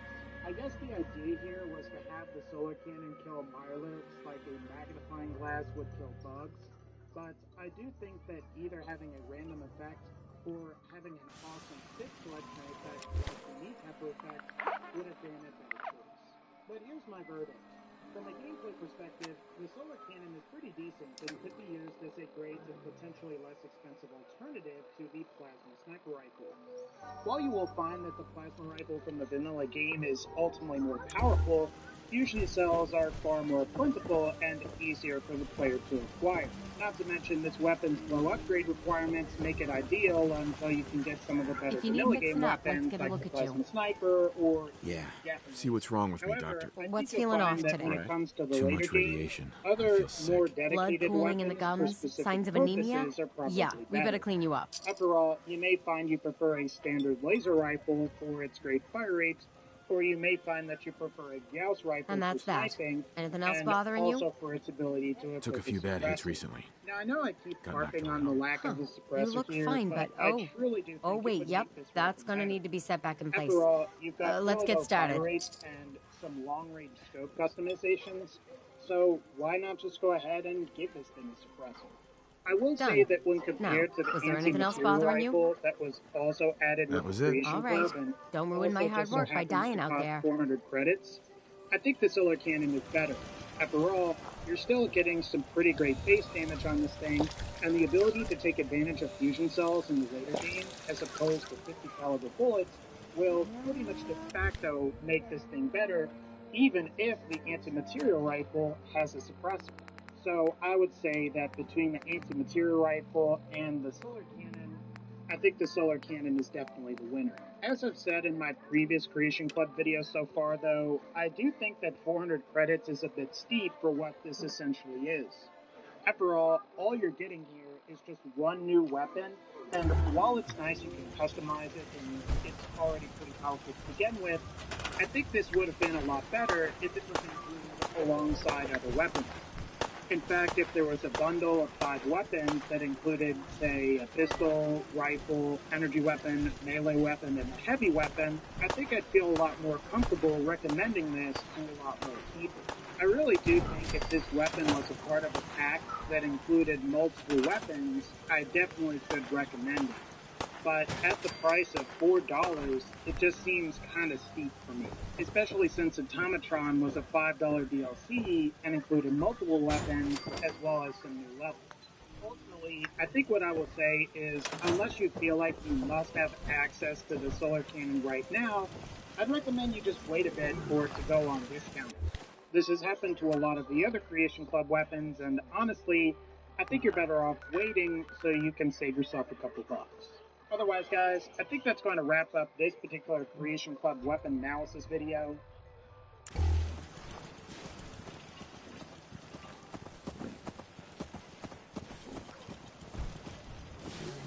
Look alive. Are you giving me a present?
Yeah?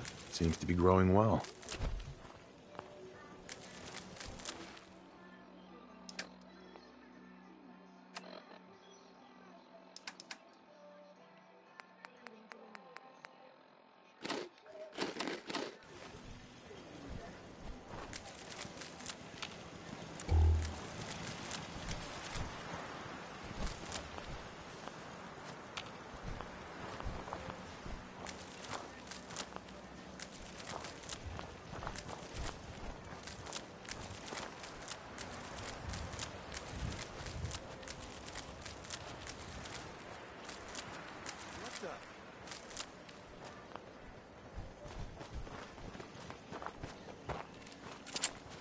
Something's out there. Time's not much, but it's something. Another day of hard work. Never changes.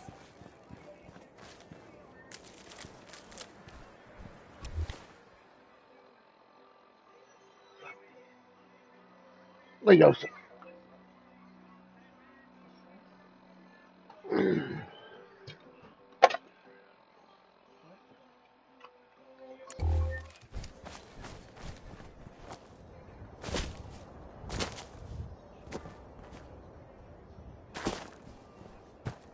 Yeah?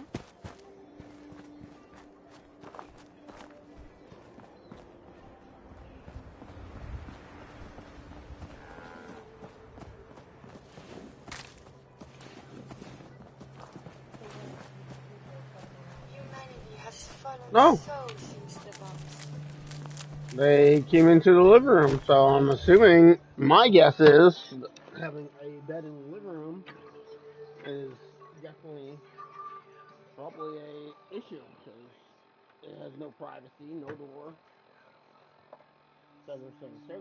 And how bad the living room is, probably enough for them to call.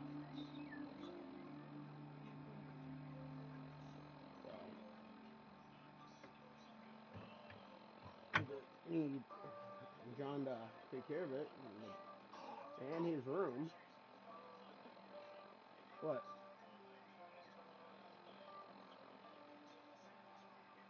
It's not all him. It's everybody in this house. For the living room?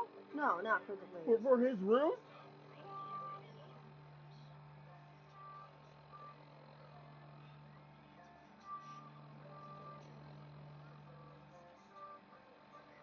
That's the only place they went.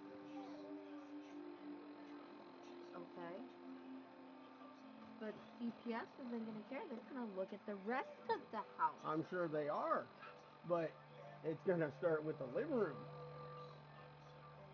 That's fine. When they come in, they can tell us exactly what needs to be taken care of. You can't figure it out? I'm sure I could.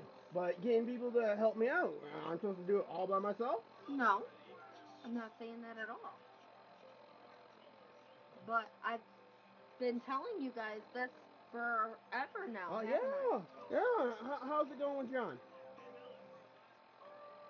How's his stuff going?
Yeah, why not? You say it's not that much work, right? It's your mess.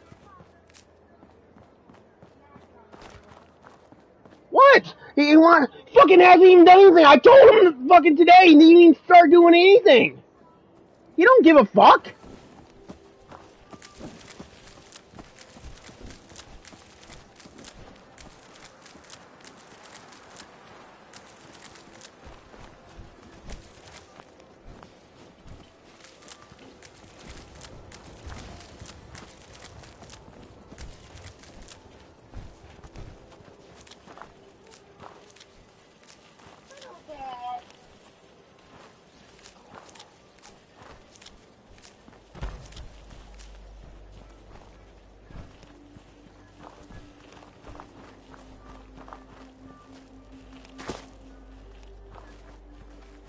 Seems to be growing well.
Seems to be growing well.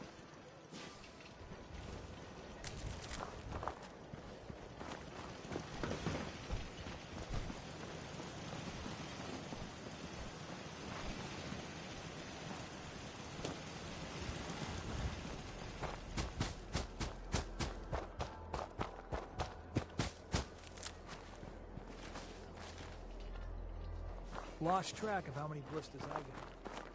Yeah?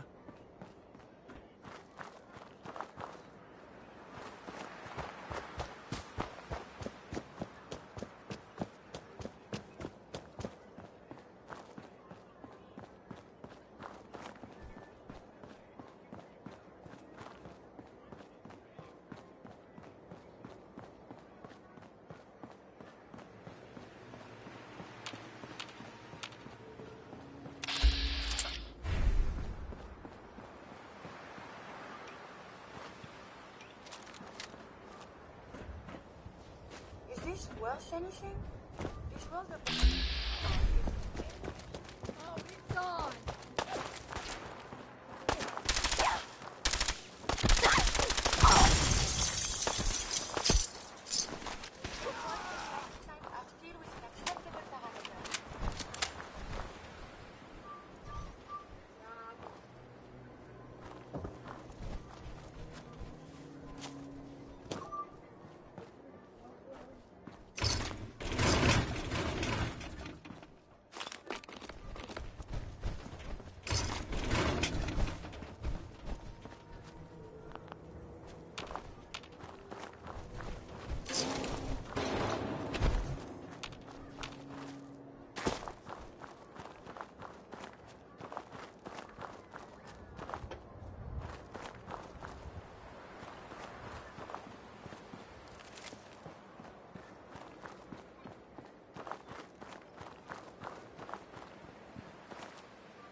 Yeah?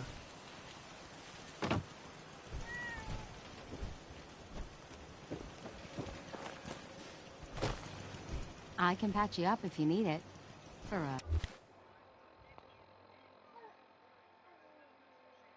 small. Hi. If you need fixing up, let's get a look at you. Yeah. See what's wrong with... Tell me your symptoms. Feeling sick, I think. Blood pooling in the gums. Uh-huh.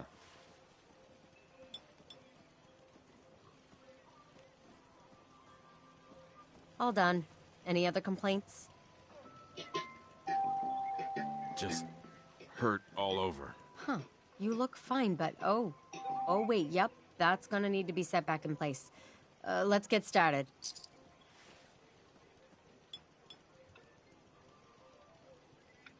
What's going on, guys? And that's that. Anything else bothering you?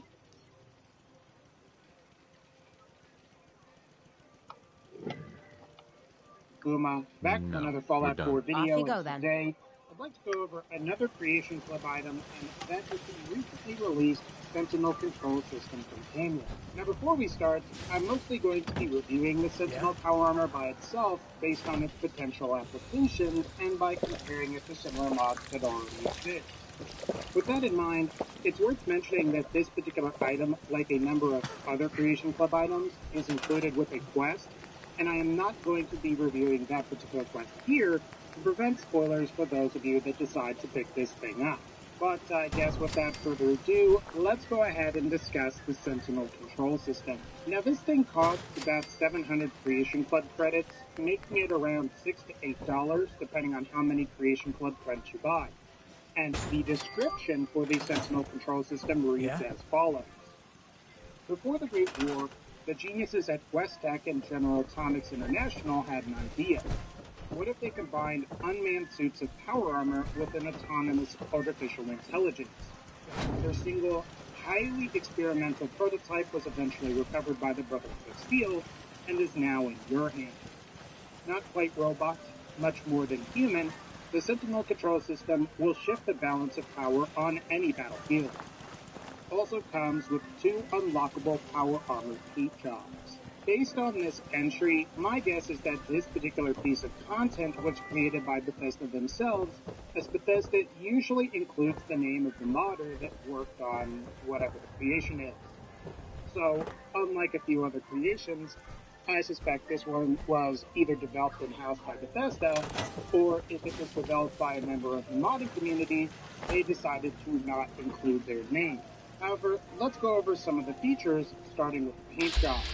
Now, like the creation description says, this particular companion comes with 2 new power armor skins.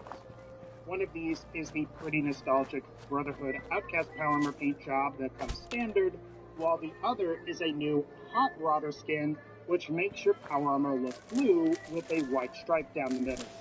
So it sort of looks like a hot rod or a muscle car. Both of these paint jobs can be applied to T45, T51, T60, and XO1, which is pretty decent, as the Outcast armor will allow you to boost intelligence by 1 if you have all of the pieces painted, while the Hot Rodder paint boosts agility, like most of the other Hot Rodder paints. Of the 2, the Outcast armor might actually be more useful, as the slight increase to intelligence could potentially increase your experience point gain ever so slightly. And when combined with other power armor customizations, like the internal database or the helmet piece, the boosts you should be receiving to intelligence are pretty nice. So I suppose there is something to be said for that.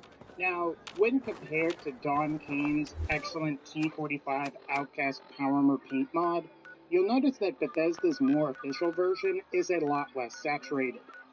Between the two, I think Don Kane's take on the Outcast paint job is definitely better, but I suppose it is worth mentioning that the Bethesda version is available for console users, which there is certainly something to be said for that. Overall, the included paint jobs are okay, but I wouldn't say they're life-changing or anything.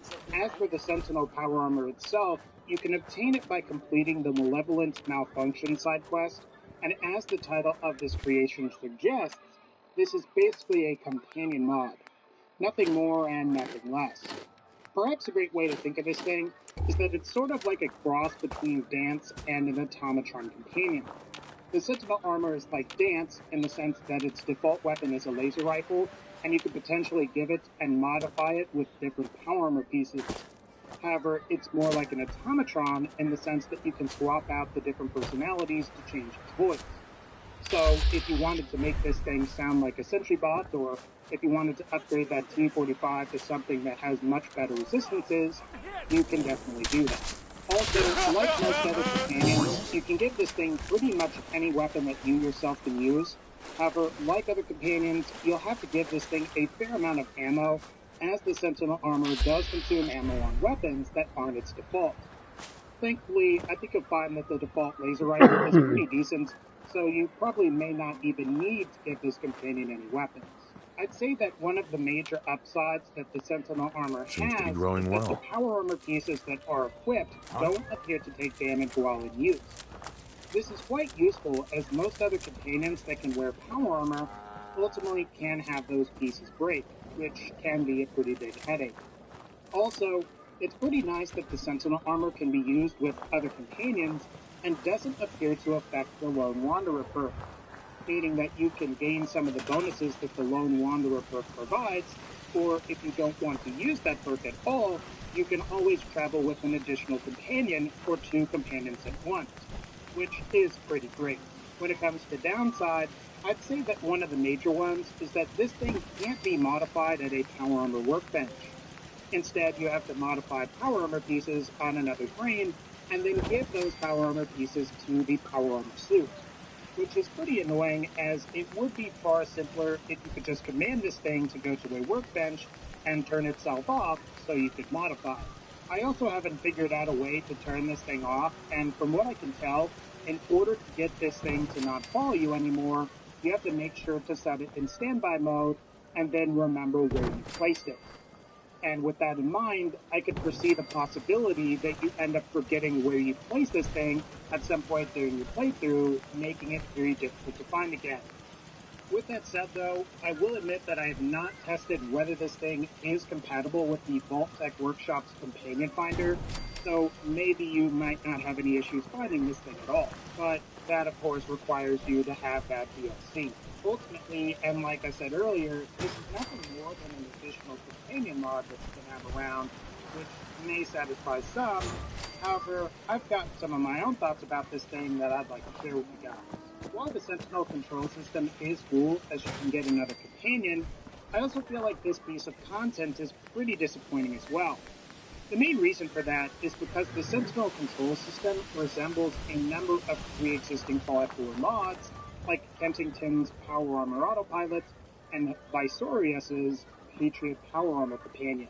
Given that both of these mods are free, it's worth mentioning that if you've got the PC version of the game, you're really just better off saving money and or Creation Club credits and downloading either one of these mods from Xbox. It's also worth mentioning that if you're on Xbox One, Visorius's Patriot mod still appears to be available at Bethesda.net at the time of making this video. So, like the PC, this is a free mod that accomplishes basically what the Sentinel armor does, but for free. The only reason I could foresee you taking the time to actually buy the Sentinel control system is if you're on PS4, where you don't have access to those external assets. Given these facts, I honestly wish Bethesda, or whoever ends up making this piece of content, put considerably more effort into it. For example, something that might have been really cool was if you could use the Sentinel power armor as a normal power armor, then exit, and then activate a toggle on your controller or keyboard that switches on the AI mode. This would have been amazing, as the Sentinel armor could have been used as a decoy while the player sneaks around and picks enemies off with silenced weapons via stealth. And this could have potentially really changed up Fallout 4's combat and made the price of admission for the Sentinel control system far more worth it. The ability to go back and forth like this would be really cool, and perhaps the goal could have been to emulate what we've seen with Iron Man in the Marvel Cinematic Universe, where Tony Stark's Iron Man suits can function both dependently and independently of the user. Additionally, or even alternatively, it would have been cool to see the Sentinel control system come with its own weapons, sort of like we've already seen with the Automatron add-ons robots. Being able to equip buzzsaws or melee attachments in the place of the handpieces, and or allowing us to equip shoulder mounts of Batmans or missile launchers to the Sentinel power armor would have been amazing. And provided that the Sentinel armor was pilotable, mapping the shoulder-mounted weapons to the grenade button could probably end up working out quite well. Ultimately, I think it's pretty easy for you guys to see where I'm going with all of this, as the idea is to be endless. Bethesda, or whoever made this piece of content, should have truly gone wild and done some things that modders either couldn't do, or would take modders a really long time to make. Because as is, this thing doesn't really add all that much that can't be accomplished with a few mods installed. But here's my verdict.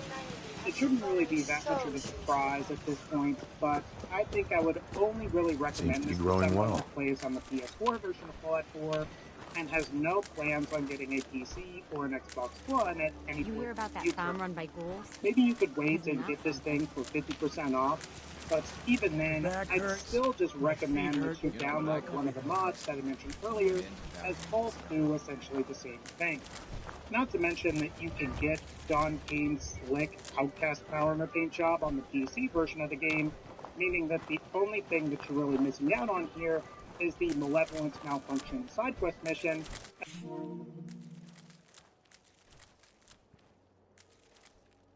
Now, I don't know if Bethesda allows people to eventually update whatever goes up on the Creation Club, But I think if more features were added to this thing, like the ability to quickly swap from piloted to autonomous, then I think this could potentially be more worth it. Granted, I still think that 700 Creation Club credits is still pretty steep, but 50% off at that point would be more acceptable to me. So ultimately, I'd say you should really only get this thing if you're on the PS4. Otherwise, you're probably just better off saving your Creation Ain't Club looking for credits trouble, I for hope. something else that you want. Yes? Alright guys, I think that's going to pretty much wrap up this particular video. If you have the Sentinel control system, are you a big fan of it, or are you like me and you're a little disappointed? Feel free to leave that in the comment section below. Otherwise, like this video if you liked it, click the bell so you can be notified when I upload more videos, and as always, thank you all so much for supporting the channel. Take care, and I'll see you all in the next one.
Crop's coming in pretty good.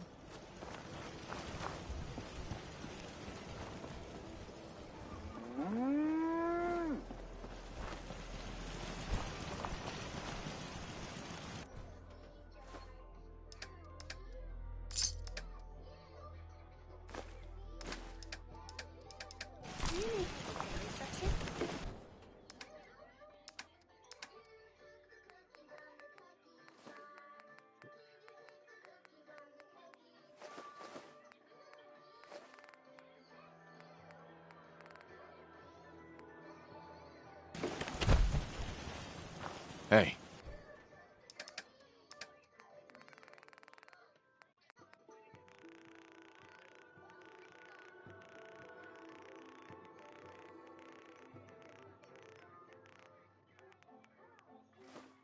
Do you need something from me?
What's up, guys? This is Finally Kuma, and I am back with another Creation Club gun, weapon, and armor analysis review video. And today, I'm going to be going over some of the recently added pieces of content that were made available through the Captain Cosmos pack that's available for 700 Creation Club points or credits.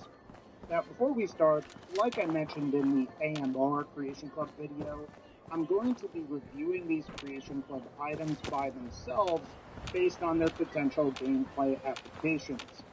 It is worth mentioning that there is a quest that's included along with this particular piece of Creation Club content that was fairly enjoyable. However, that is something that I'm not really going to be going over in this video. But without further ado, let's go ahead and read the Creation Club's description, which reads as follows. In space, no one can hear terrible acting. Venture onto the set of the old Captain Cosmos TV show and obtain a unique weapon, outfit, and set of power armor that will make any space cadet proud. Created by Kjell Oliver Gibson, aka Solvent Walrus, with additional art/support by Rob Vogel, aka Fading Signal. Now, for those of you that don't know, Sovereign Walrus used to go by Edible Grenade 12 on the Nexus and was responsible for or involved with the creation of many of Fallout 4's better power armor mods. For example, he made the Bioshock-inspired Submersible Power Armor mod, and he was also involved with the creation of the Elder Scrolls-inspired TES-51 Power Armor mod. So, seeing him work on a new power armor is pretty cool, even if it's paid this time around. But I digress. What we're going to do in this video is we're going to go over the outfit first, then we'll go over the power armor, and finally, we'll conclude by going over the newly added weapon. So, let's go ahead and talk about the outfit. The Captain Cosmos outfit sort of reminds me of the Vault Suit in a way. However, unlike the Vault Suits, which can equip 5 additional armor pieces, the Captain Cosmos outfit only has the head slot available, so the player can wear either a helmet or a hat. Fortunately though, and from what I can tell, the Captain Cosmos outfit does appear to have ballistic weave compatibility, which will give you a great way to increase resistances.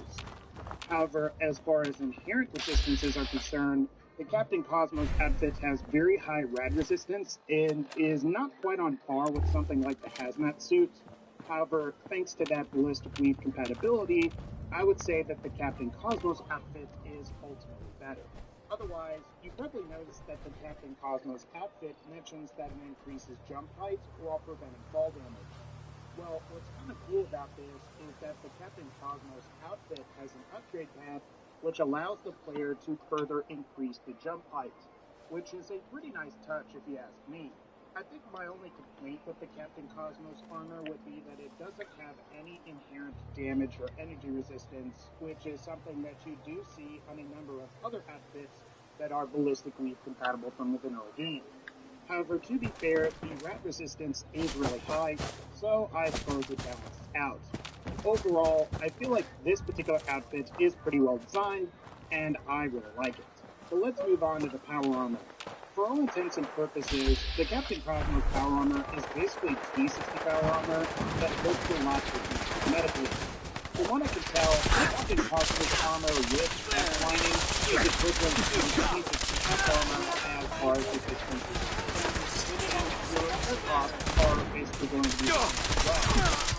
This sort of comes down to personal preference, but I sort of wish the repair costs were a little lower for this armor, as the T60 power armor's repair costs are fairly high to begin with, and require a lot of somewhat uncommon materials like aluminum and plastic. Still though, the advantage that you have here with the Captain Cosmos armor is that it appears to be fully upgraded once you obtain it, meaning you don't have to waste resources upgrading the lining.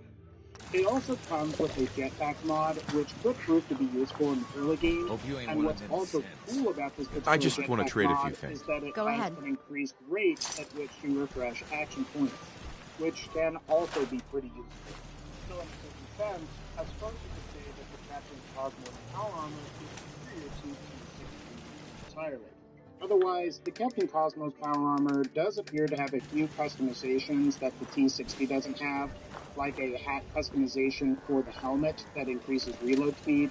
And it's also got a nice assortment of power armor paints as well, which will boost some of your corresponding special stats.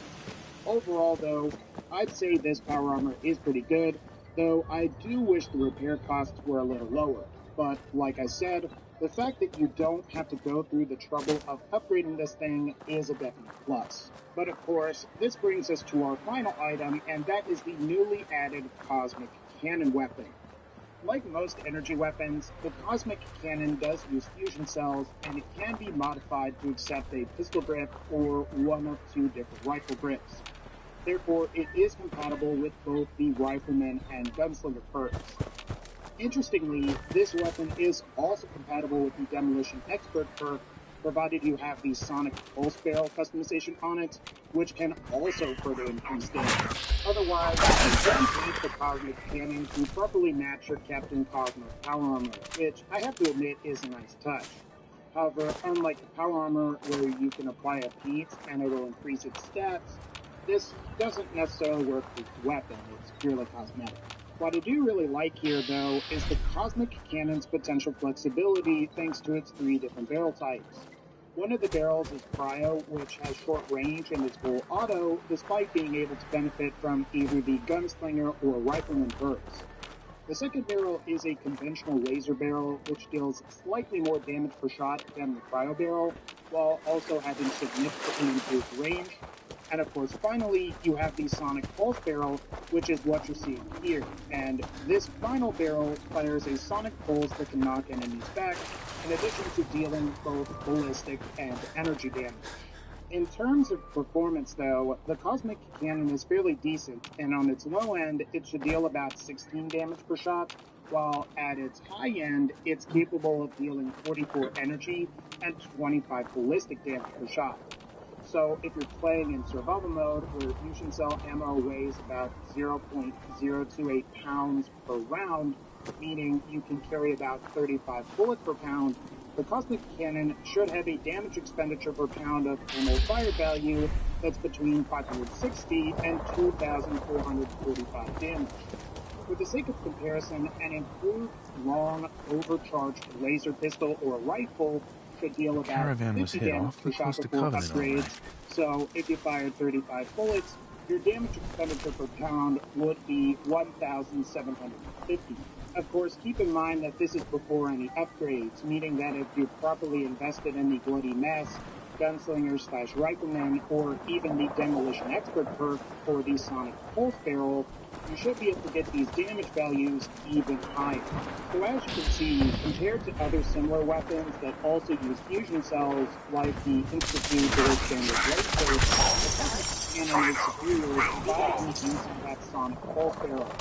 Otherwise, the Cosmic Cannon is actually a little bit weaker than the standard vanilla laser. Also, while it is true that the improved sniper barrel on an overcharged standard laser will outperform the Sonic Pulse Cosmic Cannon before perks, the Cosmic Cannon has the benefit of not having to passively charge for each shot. So overall, I think you'll find that this particular weapon is pretty decent for both normal game modes in addition to Fallout 4 survival games. And here's my final verdict on all 3 of these items. Overall, I like all 3 of these items, and I feel that they are fairly well designed and pretty balanced gameplay-wise.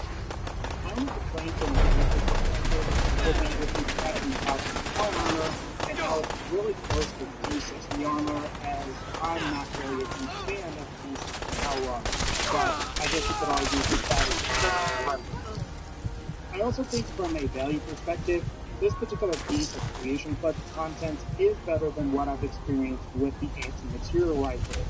Granted, I suppose the anti-material rifle was supposed to be a much smaller piece of content, but overall, I feel pretty good about the size of the Captain Cosmos pack overall.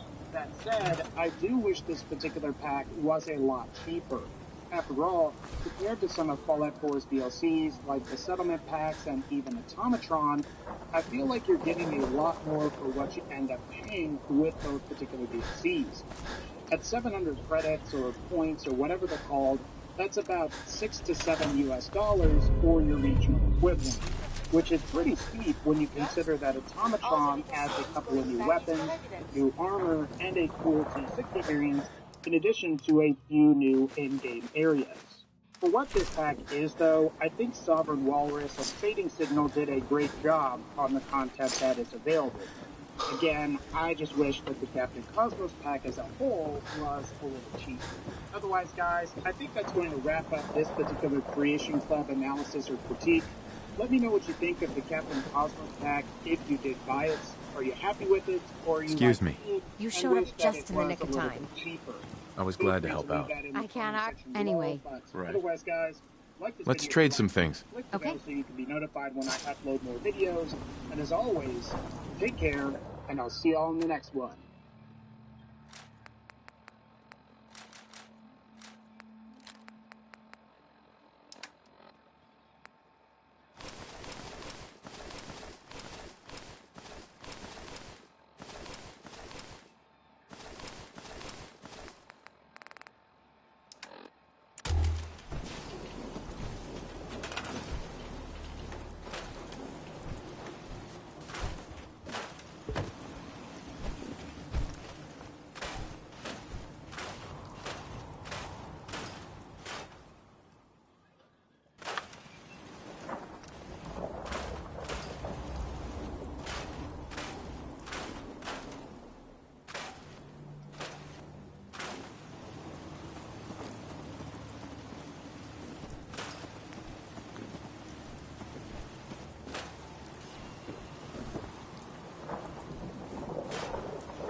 Hey.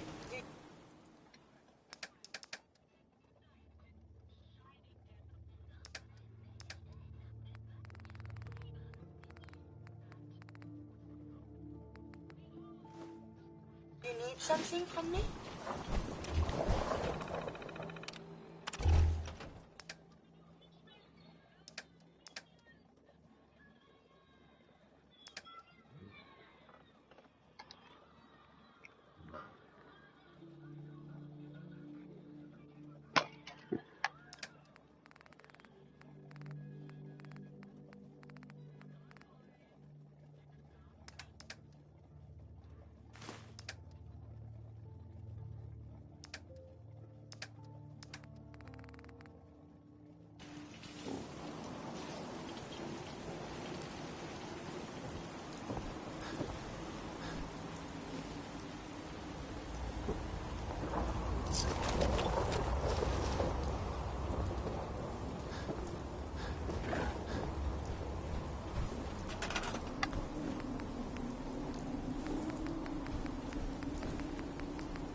I'd like to trade some items. Sure. Can we trade a few things? Sure thing.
Seems to be growing well.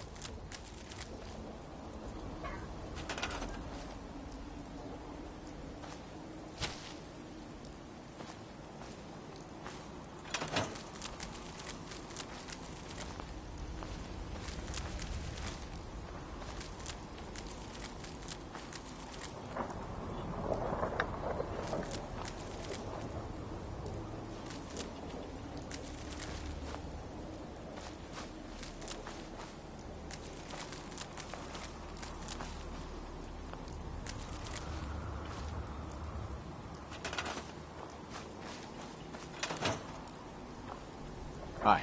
I don't think we've met. What can I do to help out? I just want to trade a few things. Okay.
Engaging Red Chinese aggressors.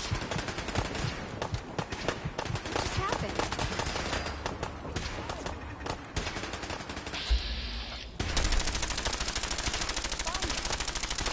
Come back here, damn it!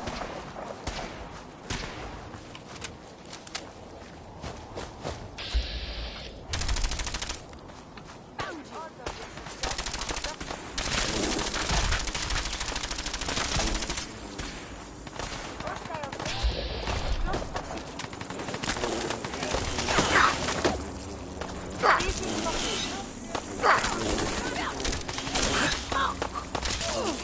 So violent.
Seems to be growing well.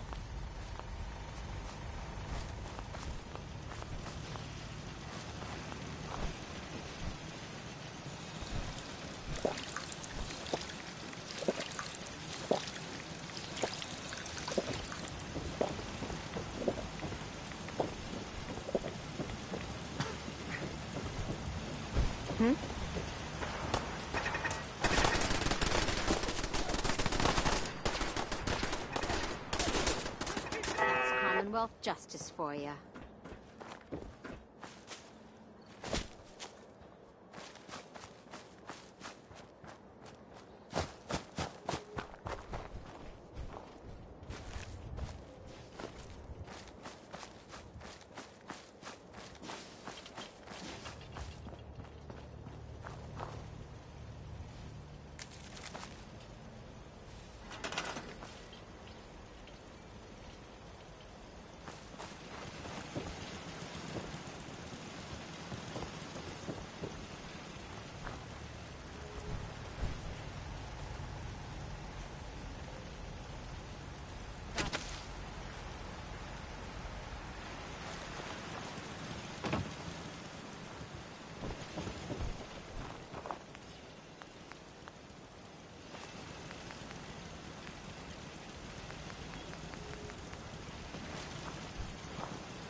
Sure.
What's up, guys? This is Vinyl Akuma, and today I figured it could be fun to talk about an idea that I'm sure some of us in the community have thought about at one point or another, and that is the idea that the Enclave could actually be good for the Wasteland. After all, the idea of returning the American Wasteland to the way it was I just want to trade a few things. Sure thing. Sounds pretty appealing. However, there are also some points of contention that I have with this idea. After all, the Enclave did try to essentially commit genocide to achieve their goals, and given the Not many doctors around these attitudes, days. I have to wonder if they would truly deliver the democracy that America originally had to the people of the Wasteland. Got roughed up. But I guess without further ado, let's go ahead and discuss why the Enclave would potentially be good for the Wasteland, and then just go from there. The idea that the Enclave would be good for the Wasteland comes from the idea that the Enclave could correct the constant state of lawlessness and also bring safety to the Wasteland. No other complaints. Take better care of yourself in the future, okay? The primary objective in Fallout 3 and Fallout 2 was to restore the pre-war United States to the way it was in the Seems to be growing well. While their methods were certainly controversial, if not evil, I suppose you could make the argument that in the long term, the Enclave is trying to restore the world to something that's better than the current state of the Wasteland. The Enclave is also trying to rid the world of much of its radiation and mutation, which is something else that I suppose you could consider to be a noble goal. In Fallout 2, the Enclave developed FEV Curling 13, while in Fallout 3, President Eden developed modified FEV. And both of these things would have certainly had a major effect in wiping out the various mutated hazards of the Wasteland, like super mutants and ghouls. There's also a sense of officiality that the Enclave have, as they are technically the continuation of the United States government in the post-war period. Not only would they have the technology, resources, and means to help the Wasteland return to its pre-war state,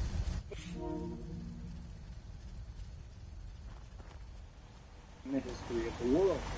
After all, America is, was special thanks in part to I just need to trade gear with you. Such as the idea of freedom of speech, as well as many of the rights that were granted to its citizens. The idea of returning to a world where these value systems were the norm would certainly be far more appealing when compared to the harshness of the Wasteland, where awful things like slavery and murder are incredibly common. Ultimately, though, the argument that the Enclave is good is predicated on the idea that the Enclave could bring government, and by extension, much-needed stability, which would improve the lives of everyone in the Wasteland. Perhaps with their technology, I just want to trade a few things. Could truly rebuild the United States, which would be far better than living in one of the vaults, where an overseer basically dictates your life, or living out in the lawless wasteland, where you would surely be killed or enslaved. While living in a civilization with a government resembling that of the United States would be far more preferable to living in a vault or living out in the wasteland, I think there are a number of reasons why the Enclave wouldn't really deliver on this idea. Perhaps the most obvious reason is that President Eden created the modified FEV to not only wipe out super mutants and ghouls, but also designed modified FEV to kill off mutated humans as well. And this doesn't even bring up the Enclave's intentions in Fallout 2. In Fallout 2, the Enclave obtained a strain of the FEV virus at the old Mariposa military base, and would then go on to develop a modified variant called FEV Curling 13. The goal or idea behind developing this particular variant of FEV was similar to President Eden's modified FEV. However, it could be deployed worldwide, and would wipe out mutations in both humans, super mutants, and ghouls across the entire planet. So even if the Enclave was successful in bringing civilization to the benefit to most Wastelanders, as they would be dead as a result of either regional or even global genocide. So at this point, I think we can write off the Enclave from Fallout 2 for establishing some semblance of civilization that would benefit the people of the Wasteland. However, Fallout 3's Enclave is somewhat interesting in that Colonel Autumn was opposed to deploying the modified FEV to wipe out the local super mutants as well as mutated humans in the capital Wasteland. And given his position in the Enclave organization as a second to President Eden, and the fact that he had the support of the Enclave's men, you could make the argument that he may be able to successfully bring civilization to the wasteland. However, I have my doubts. While it's true that Colonel Autumn didn't want to use the modified FEV, and he did seem to want to help the people of the wastelands, even if he was successfully able to eliminate President Eden and then defeat both the Brotherhood and the Lone Wanderer at either Project Purity or the Adams Air Force Base, I still believe that he wouldn't resurrect the America we all know, or even build a civilization that would benefit most people in the wasteland for a variety of reasons. One of the major obstacles that the Enclave is going to have to overcome in order to establish some sort of government is to improve their relations with the everyday Let's see what you have. Wastelander. Great. So far, the Enclave has either viewed the everyday Wastelander as inhuman, or the Enclave's relationship with the everyday Wastelander is predicated on the idea that all Wastelanders should comply with their demands. As an example, the Enclave in Fallout 3 requires all Wastelanders to submit to a genetic compliance screening before they are given purified water. Assuming you pass the screening, you're going to get some water, but you're going to be left with a bad taste in your mouth. And if you don't pass, the Enclave is basically just going to kill you. Assuming a civilization was formed around ideas like these, they would certainly not lead to this great free society that President Eden or Colonel Autumn speak of. Instead, what you would get would be a society that believes that you are less than human, and thus proceeds to search you and then kill you if you're deemed a nuisance. If the Enclave was really interested in helping people, they would attempt to assist the local Wastelanders in trying to grow proper food, help them defend against various threats like super mutants and deathclaws, and overall, just develop a more positive relationship with them. By demanding that people should comply with them because they are a continuation of the United States government, they're really nothing more than tyrants. Something else that I think is worth considering is that the pre-war corporate bosses, politicians, and military members that first moved to Control Station Enclave before the Great War broke out effectively abandoned their people and ran the United States into the ground. As seen as well as mentioned in the games, the United States was in a poor state leading up to the outbreak of the Great War. The country's oil reserves were depleted, there were food and energy riots that encompassed many of the large cities, and the United States basically enacted martial law and deployed soldiers to help keep the peace. The ideals and principles on which the United States were founded upon were gone, and the people in power that could have done something about it decided not to. Even after the bombs finally fell, the Enclave didn't dispatch any type of aid to Americans that managed to survive on the mainland. While it's mentioned that this occurred because the Enclave's power armor suits supposedly couldn't filter out I can patch you up if you need it. the For a Enclave small or fee, any of course. government's duty is to protect I need and some secure supplies, Doctor. people All from right. various threats. And by failing to do so, I have to question whether they have any real legitimacy. If the Enclave actually cared about the American people, they would have either been right there trying to help people in the aftermath of the Great War, or as soon as they possibly could. And given that something like Vault City was established as early as 2091 to 2092, they were basically 150 years overdue by the time the events of Fallout 2 start. Another thing that I think we should be asking is, what is the Enclave without President Eden? On some level, I think it's fair to say that without the assistance of the President Eden AI, the Enclave would not have been able to recover from their massive defeat in Fallout 2. Part of the reason that Colonel Autumn's father decided to take the majority of the Enclave forces to Raven Rock on the East Coast was mostly because the Enclave at the time lacked a lot of the resources and manufacturing capabilities that they once possessed with the Enclave oil rig. By going to Raven Rock, the remaining Enclave forces regained a lot of their technological prowess. However, without Raven Rock and President Eden, the Enclave's ability to resupply and properly maintain their equipment would surely suffer, thus compromising whatever technological edge that they would have had over the other Wasteland faction. I guess the point that I'm trying to make is that the moment Eden betrays the Enclave by trying to get the Lone Wanderer to infect Project Purity with modified What do you is the moment that the Enclave is sort of screwed. While they may somehow manage to defeat the Brotherhood at Project Purity, and they would still have the Enclave mobile crawler at Adams Air Force Base to resupply, the loss of Raven Rock would be a significant blow to not only the Enclave's ability to resupply, but also their capacity to establish any sort of government. Eden was a major force for restoring the Enclave Can we get you a drink? power, and I would say without him, Let's see what you the got. Enclave is going to have a difficult time moving forward. At the end of the day, though, I don't think the Enclave would be good for the Wasteland. While they officially might be the continuation of the United States government, given their track record, ideology, and general attitude, they would not restore the democracy that America is known for and would not improve the lives of the everyday Wastelander. What I would say is more likely is the establishment of some sort of dictatorship, where the everyday Wastelander has to comply with the Enclave's demands or risk getting shot. I also think there's a certain amount of nostalgia that we associate with the past. While it might sound great to return America to the way it was, I think it's also worth considering that a lot of the people in the Wasteland are currently living fairly free lives already. Sure, they have to worry about various hazards like raiders and super mutants that you wouldn't have to worry about in the pre-war era, but with the help of factions like the Minutemen in Fallout 4, or even the Brotherhood of Steel in Fallout 3, the people of the Wasteland can mitigate a lot of these issues while potentially retaining more of their rights than they would if the Enclave were in power.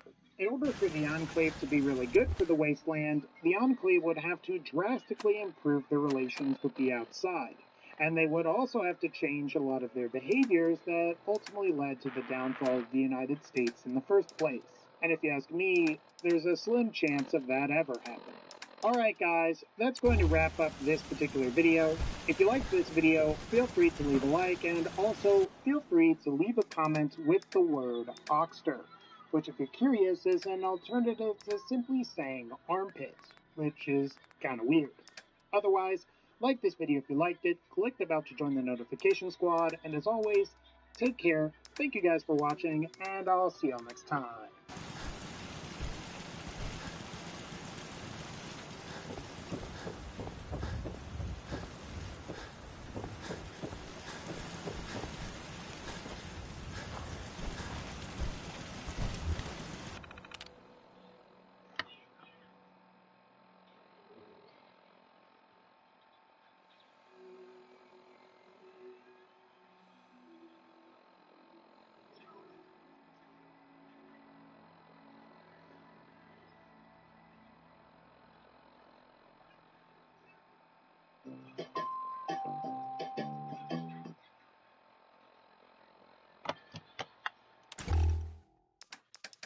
Preston inside the museum, and he is stuck in his down animation, which was really funny. Either way,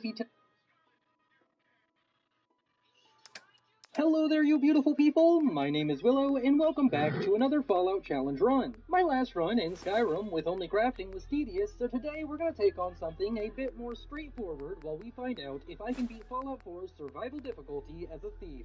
But before we get into the run, let's lay down some ground rules. I can only use items obtained by lockpicking, hacking, or stealing. I must play the entire game on the survival difficulty. I can't use any bugs or glitches on purpose to exploit the game. I can only use visual mods with the exception of Start Me Up, and I cannot use console commands for anything but fixing bugs. With the rules of the run laid out, let's take a look at the challenge itself. So this is going to be a new one for me, as I don't remember ever playing any game while focusing on stealing, and I'm interested to see what roadblocks lay ahead of me. Before we get to the full breakdown, I want to focus on that any item that is shown as red when interacting with it is valid in this run, but I'm also allowing myself to use items only obtainable by lockpicking or hacking. This is because I feel like to be able to break open a safe or hack a door through a locked room and take it from them, regardless of if the game marks the items as owned or not, as that is very like to me. Either way, I write these scripts as I go, and all of this processing will be processed at the end of the run.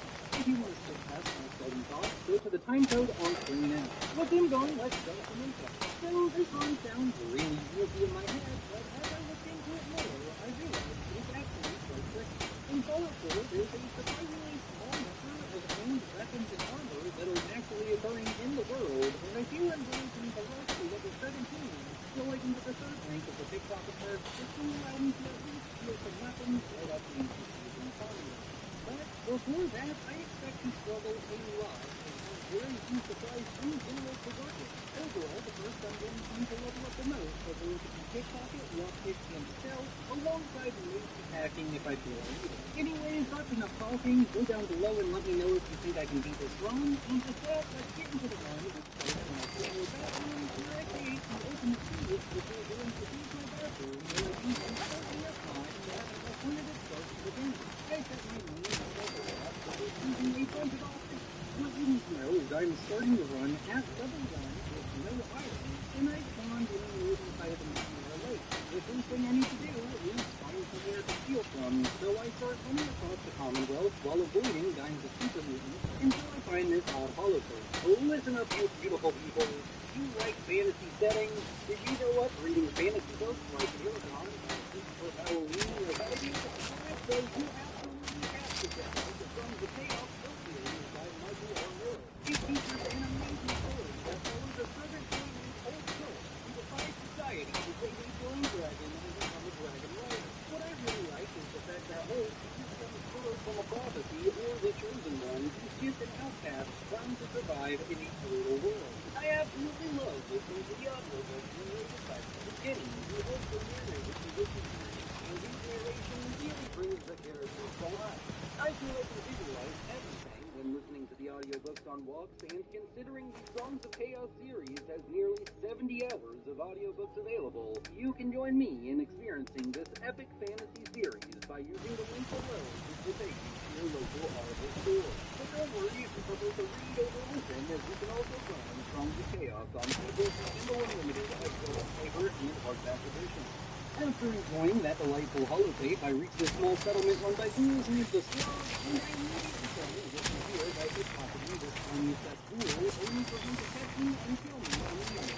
It's at this point I have a realization that I need to change my special stats because I completely forgot about ammo, and I'm not convinced I can steal enough to reliably use guns in the early game. So I go through the start me up menu again, only changing my special stats, which are 7 in strength for melee damage, 3 in perception to allow me to get the lost first easier later on, 1 in endurance because who needs to be tanky, 1 in charisma because I have no friends, 5 in intelligence for experience gains and the hacker perk, 10 in agility to increase my sneakiness, and 1 in luck because I punched a psychic or something. With that out of the way, we're back in the world and things go a lot better.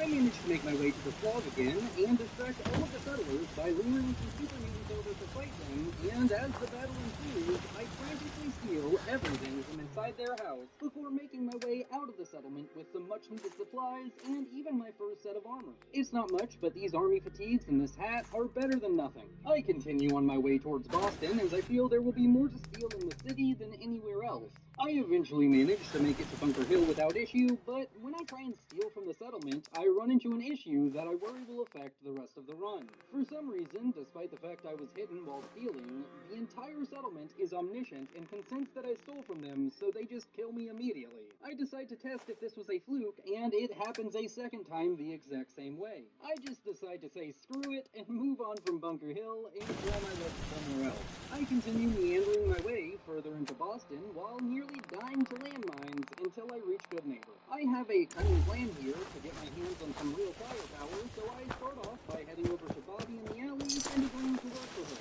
I then make my way into her basement and take a nap before leaving. Oh, also, you may have noticed that Bobby just paid me to go into her basement and sleep, and I believe now is a good time to mention that caps only really have one use in this run to me, as I can't use them to buy anything because the item I bought wouldn't be stolen. What I can use caps for is medical care. I'm going to be tracking how many stolen caps I have, and I will use them to get medical care in the future whenever I can. Anyways, I exit Bobby's place, and oh, look at that. Hancock calls all of the members of Good Neighbor over to his balcony. It'd be a shame if Cleo lost some stuff. Yeah, I stole everything in her storefront before making my way out of Good Neighbor with a fat man and a mini nuke in hand. I also managed to use the 5-finger discount to nab a pipe pistol and some ammo for it. I then make my way to Diamond City, and honestly, the picking does swing. For some reason, I thought Arturo would have a ton of weapons in his storefront, but he doesn't. I do end up dying when I get caught stealing from his stand, but on my second attempt, I steal from pretty much every store I can find, and in the end, I walk away from the city with a ton of tasty food alongside a new baseball bat, which I expect to be a mainstay throughout the run. I then decide to make my way back up north as I need to go to Vault 111 to start the main storyline of the game due to the slightly up mine. So I head through Cambridge until I reach Ruby's diner, where I find several disputes between her and Wolfgang by initiating a fight against Wolfgang. This goes all right at first, but eventually Simone rushes me inside the diner and kills me. I then make my way back towards the diner again, but this time I run into a synth named Timothy and notice he has a combat knife in his inventory. I attempt to steal it, but fail the 67% chance to pickpocket and he kills me. Communist target acquired.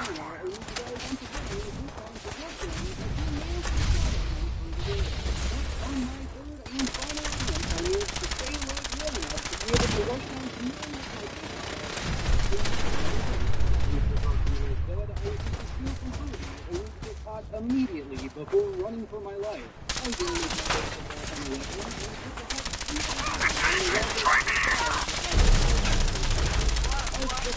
and put the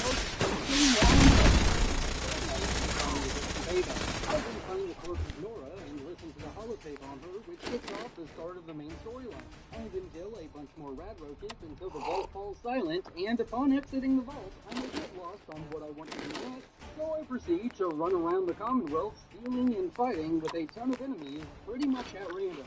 Instead of describing all of this to you, I will give you a montage of my thievery and my baseball bat skills.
With a bunch of loot here in my inventory, I feel it's time to focus on getting some levels. So to start off my leveling journey, I head over to the Cambridge police station where I help Paladin Dave kill off a bunch of ghouls before speaking with him for a while. It's eventually decided that we're going to a nearby facility named ArcJet Systems to obtain a piece of technology for the Brotherhood. This quest, as always, was super easy. I just walked around with Dance, watching him kill off bandits, Mondras, and eventually a whole army of synths inside ArcJet Systems. I only get involved when it feels safe to do so, and near the end of the dungeon is what happens. Sorry, I only joined this challenge run. If so, what's the thing? Somebody let me know what the challenge is. But it's as a thief, but there's like a lot of yes, yes, yes.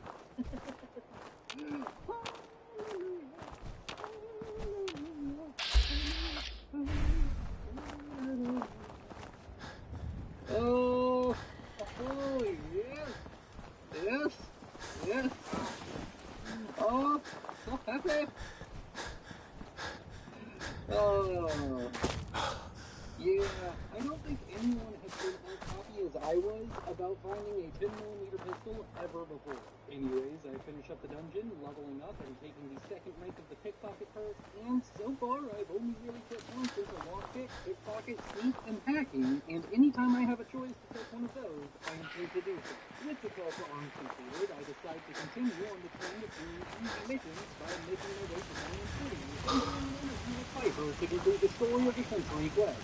After this quest, where I really level up, I head over to my hero's house, where I sneak around wearing a mini and harmony helmet alongside a bunch of enemies. I then leave the city and decide to test sister and grab races in a nearby police station, and this goes well, and I'm happy to have a better weapon in my arsenal. I also level up, taking the second rank of the locksmith perk before heading to the Old North Church, where I die immediately to the ghouls.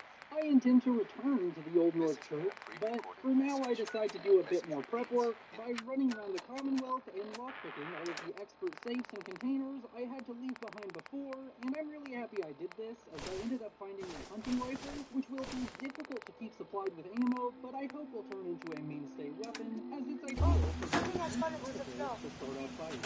With a bit more gear, I take on the Old North Church again, only to immediately run into a legendary ghoul which annihilates me. But on my next attempt, I managed to flog my way through ghoul after ghoul until I reached the department room to use it to open the hidden door and meet Desdemona and Deacon. After a long conversation, Desdemona agrees to work with me, and Deacon tells me to meet him near Lexington to help him recover a prototype from their old base. So I head over and meet up with Deacon at the overpass, and together we start making our way to some dude named Ricky, who will give us more information about the mission.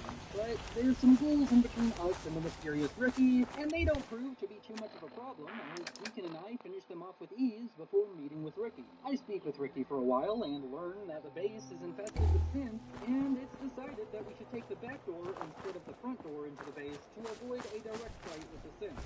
Deacon plays guess the password for a while before we enter the dungeon proper and start fighting our way through the synths. The first one is easy as I get a sneak shot with the hunting rifle, but the next room is brutal. There are 4 synths here, and they are hard to get an angle on, and I end up dying after a prolonged fight with them. Oh, also, the last time I slept was before doing the Old North Church, because I just forgot to use them.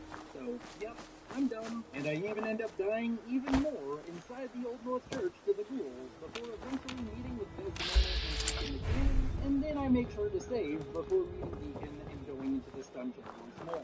I also end up dying to the ghouls on the overpass because I've just lost all of my skill in the past half hour. Anyways, after all of that struggling, I'm back inside the dungeon once more with Deacon, and I proceed to struggle even more through each and every room.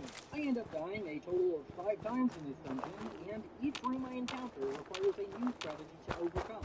From hiding and letting Deacon do all of the work, to baiting the synths into their own traps, to using a fat man to nuke the final room of synths, I have to fight tooth and nail, but eventually I managed to kill off all the synths and obtain the prototype. I was also a bit torn as I really wanted to Factory default mode. it is locked inside a secure room, but after pondering on it for a little while, I decided it's not right because I didn't hack the door open to this room, Deacon did, so I decided to just leave it here in the safe. I then start heading back towards Boston, and along the way I stop by the Cambridge police station, where I get inducted into the Brotherhood of Steel, Sanctuary speaking with Galen and Reese, looking for work that they need me to do. I decide to take on the quest to clear out College Square, as it's right next to the Cambridge police station, so I head over and start fighting my way through the ghouls at the metro station, thinking it's a cakewalk, but this turned out to be only partially true.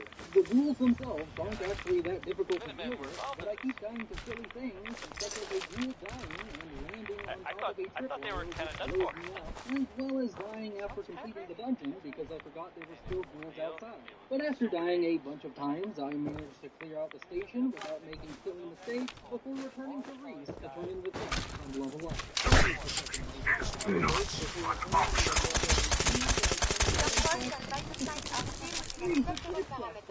To become an official member of the railroad in the name of Bulldog. Oh my god. Oh, I can't speak. This is so dumb. Why are we still recording? Next clip, get me out. I then get a quest from Carrington to go check on a situation with Old Man Stockton of Bunker Hill. I do just that, only to die to the raiders at his church, and while I save, without returning in the quest for Reese. Oh, I love being stupid. So I go and do all of that stuff again, this time picking Whisper as my code name instead of Bullseye for one reason or another. I also make sure to save after getting the quest from Carrington, before proceeding to die a couple more times to this quest. Eventually, though, I managed to kill off all the ghouls infesting this church, but at a high cost. The ghouls managed to cripple my legs, and I realized I forgot to grab the dead drop at the beginning of the quest, so this was all pointless. I crouch walked with a broken leg past a bunch of super mutants for 10 minutes to grab the dead drop and make my way over to Bunker Hill, where I proceed to pickpocket the doctor for all of her on medical care. I then proceed to clear out the fridge again, this time of raiders, by using grenades and mines that I've stolen throughout the run. Afterwards, I run over to Puppy, as it needs to be nighttime for the quest to progress, and I need to restock and sleep. So I head over and start healing, but Honest Dan is being incredibly annoying. I get incredibly upset, so here's the live stream clip of me making a promise to kill this man. Screw you. Why are you not questioning if you're not going to believe what I say? Screw you. No, I don't want to talk to you anymore. Go away, Dan. Nobody loves you.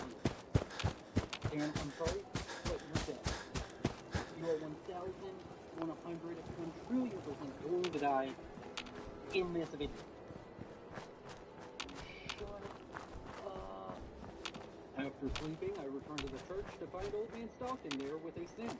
After he leaves, another man named High-Rise shows up, and I'm supposed to escort these two through some super mutants and raiders back to the safe house. I decide my ammo is worth more than my time, and just end up hiding for a long time, only ever fighting when I'm forced to. Eventually, the synth and High-Rise clear their own way to the safe house, and I then return to the railroad HQ to complete the quest. You're mine now, rookie!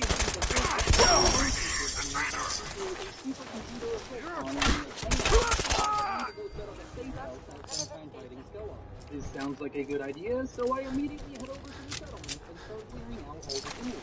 Something a bit strange happens though, as there was a legendary tool here, but for some reason it disappeared, and I'm not playing to that tool couldn't handle. I then head over to Diamond City to steal supplies to set up the safe house, only to die after being out healing. But after that, I gather all the materials I need to do 2 thirds to set up the safe house before returning to pick it up during the quest.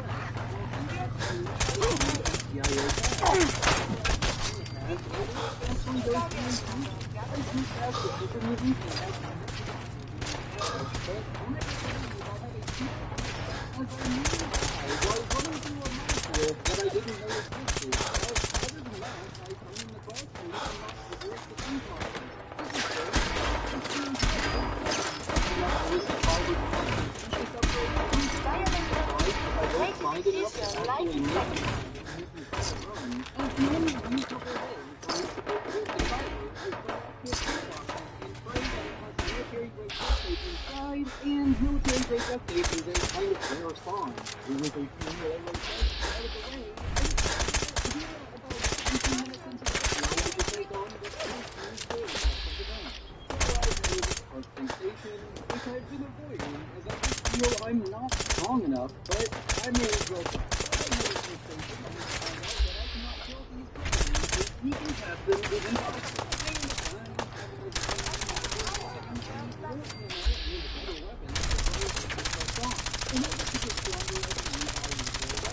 And the best way to level up is by questing, trying to find some easy quests quickly. Luckily though, I know where to find a very easy quest, so I started by going to the Team of Freedom. Yeah, not my best selling, but I tried it and clear the road and from here, the riding is tense, and I have to sneak around and use after a couple more deaths, I figure out a way to get through all the raiders and meet up with Jester. I then head out to the museum and try to down the route before joining the death line. After a while, the death claw kills off all of the raiders, and I thought this would be an easy time, as the death claw broke one of its legs while fighting them, but the second he notices me, his leg is magically healed and he sprints at me. I try and wait for Preston to kill him, but Preston manages to fall off into the dark.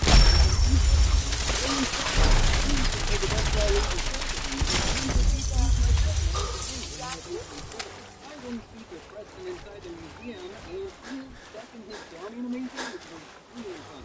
Either way, he tells me he's heading over to Sanctuary, so I follow him back there and speak with him again to complete the quest, and then he tells me to go help out 10 times less.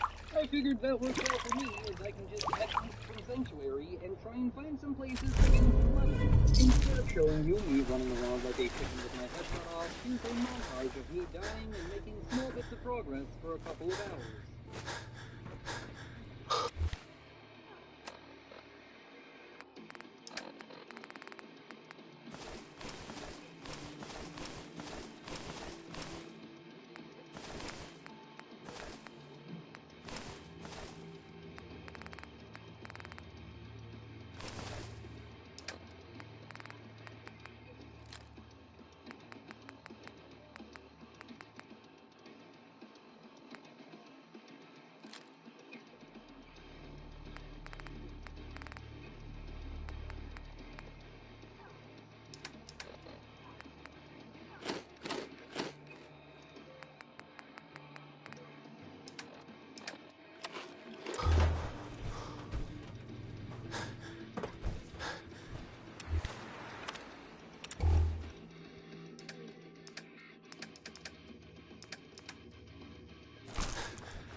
Heads up. Here's what I have on me.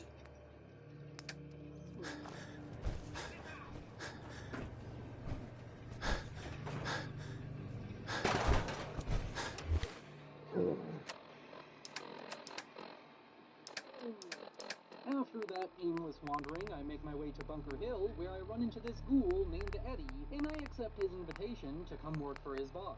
I then head over to the house of Jack Cabot, who asked me to look for a missing package stolen from him by some raiders. But before I go, I decide to loot the house for all it's worth, and I get a ton of ammo alongside some new weapons by looting Edward's room before leaving the house to make my way over towards the Parsons State Insane Asylum. On my way there, I decide to make a pit stop at the Red Rocket to upgrade my weapons before stopping by Tin Pine Bluff to ask the settlers what they want, and they asked me to clear out the Bad TFL headquarters, which is a super easy quest that I'll probably do for the experience at some point. I then make my way to the asylum, where I'm told to go to a nearby creamery and kill the raiders who stole the package.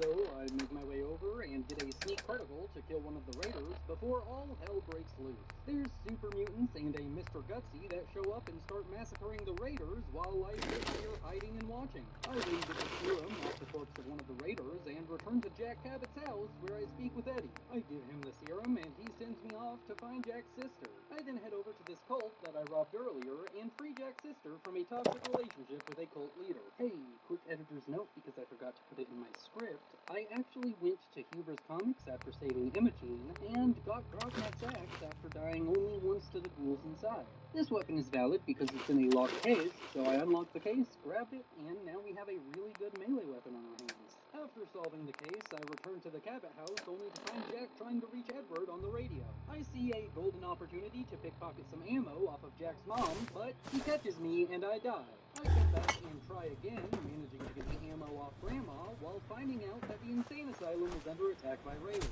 Jack then refers me to go with him to the asylum to help Eddie and deal with the raider threat. At first, I figured I would just sneak to the asylum, letting Jack do all of the fighting along the way, but after we run into some super mutants and Jack spends a really long time getting downed by them, I decide to move on without him and just sneak to the asylum on my own, because while it's funny to watch Jack walk his trail of tears, it is painfully slow. When I finally reach the asylum, Jack magically appears, and we enter only for this berserker raider to pull me into a kill animation with their first attack, which felt really unfair, but also familiar after all my Skyrim time. Speaking of which, I find it really surprising how many of you don't know that I've challenged on Skyrim 3 total times.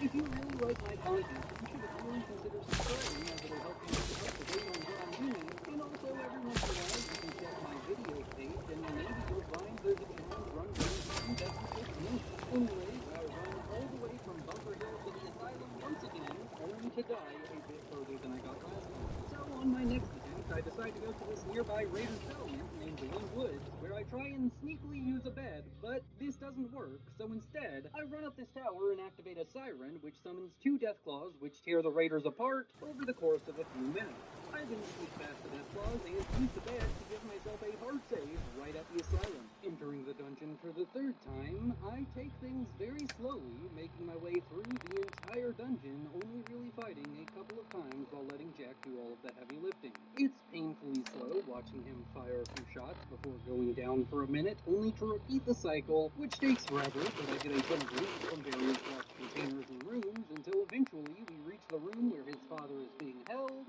and I have to head inside and kill the raiders before they release Papa Cabot. So I make my way in, and I'm dead. These raiders are way too strong for me, so I'm going to have to employ some fun strategies to deal with them, but first I need to tell you about me dying over and over and over throughout the dungeon. Luckily there are some beds, which give me a save point inside the dungeon, but I still end up dying a few more times before even reaching the final room for the 2nd time. After a lot of suffering, I finally get this attempt where I sneak up to the leader of the gang named Lefty and reverse pickpocket a grenade into his inventory, killing him and one of his goons before taking on the final raider in melee combat, which turned out to be pretty easy. With that done, I turn on the Zeta generator to kill off Papa Cabot and finish the quest by speaking with Jack once more.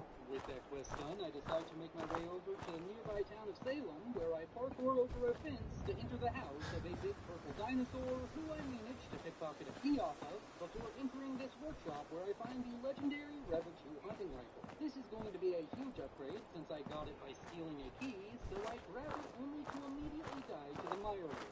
I end up dying one more time to the Mirelurks before deciding to approach this from a different angle. Instead of beelining into the house, I decide to enter this nearby convalescent home run by Mr. Handy Robots. I know there's a bed here, and I want to use it as a nearby safe zone so I can attempt getting Revoteur or French map without having to run across the map. What I didn't know is that the bed is inside a locked room which contains an end-of-dungeon steamer trunk, and inside I find a bunch of ammo and loot that's going to be super useful, but when I go to leave the nursing home, a bunch of synths enter and start killing the Mr. Handies. I spend a long time dying to these synths, over and over and over. It was a real pain, but after enjoying my second prescribed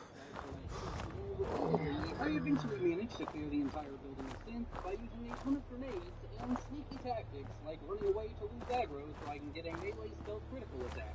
With the building cleared, I save one more time before heading out and continuing on my quest to obtain Revoteur. And after dying one more time to Mirelurks, I managed to get the gun and kill the overgrown crabs with ease.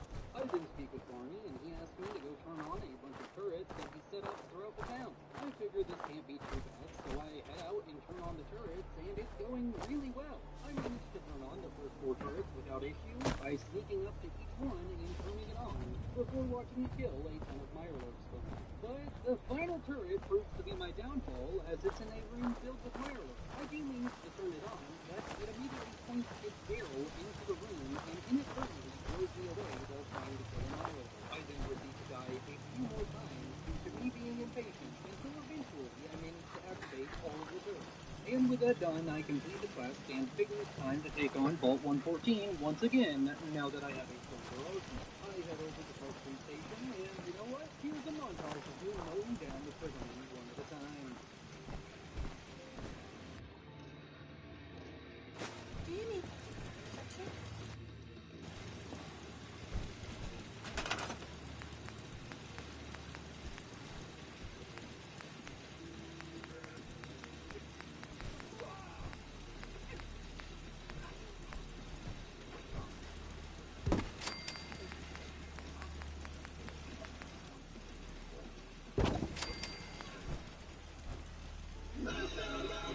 Do you like metal? Do you like video games? Brawl Stars and Dragon Force are teaming up for the release of the new legendary brawler, Draco. Say Draco! For the release of the new legendary brawler, Draco. Brawl Stars is collaborating with Dragon Force for the release of the new brawler, Draco. Download Brawl Stars and get Draco now!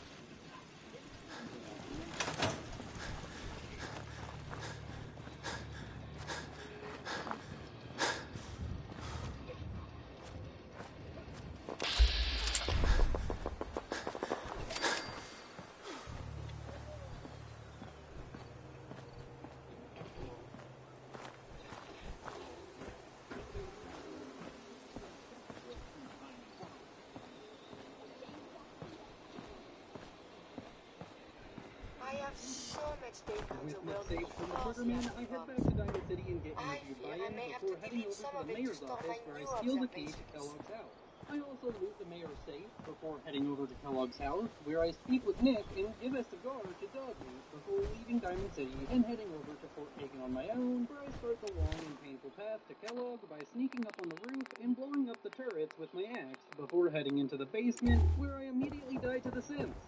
Yep, I'm just really struggling here, but I try again, and things go a lot better. I activate the protect one, and it clears the lower floor of the keys, while I send them down upstairs, using the fence and third Analysis. taking a nap in a sleeping bag and continuing on my way. I then kill the protect one, and a Operation. obliterated by the synth leader. Going at it again, I managed to deal with the synth leader and gain access to this secure room, which was nice as it restocked my ammo before taking on the rest of the dungeon. I end up dying over and over as I attempt to clear out the underground section of Fort Hagen, as I basically have kill them without being detected, or I die. This would be fine if I could isolate them, but unfortunately, most of the synths are patrolling in groups. Anyways, after a ton of suffering, I make my way to Kellogg and greet him with total atomic annihilation. Still alive? Really? He ate a nuke to the face.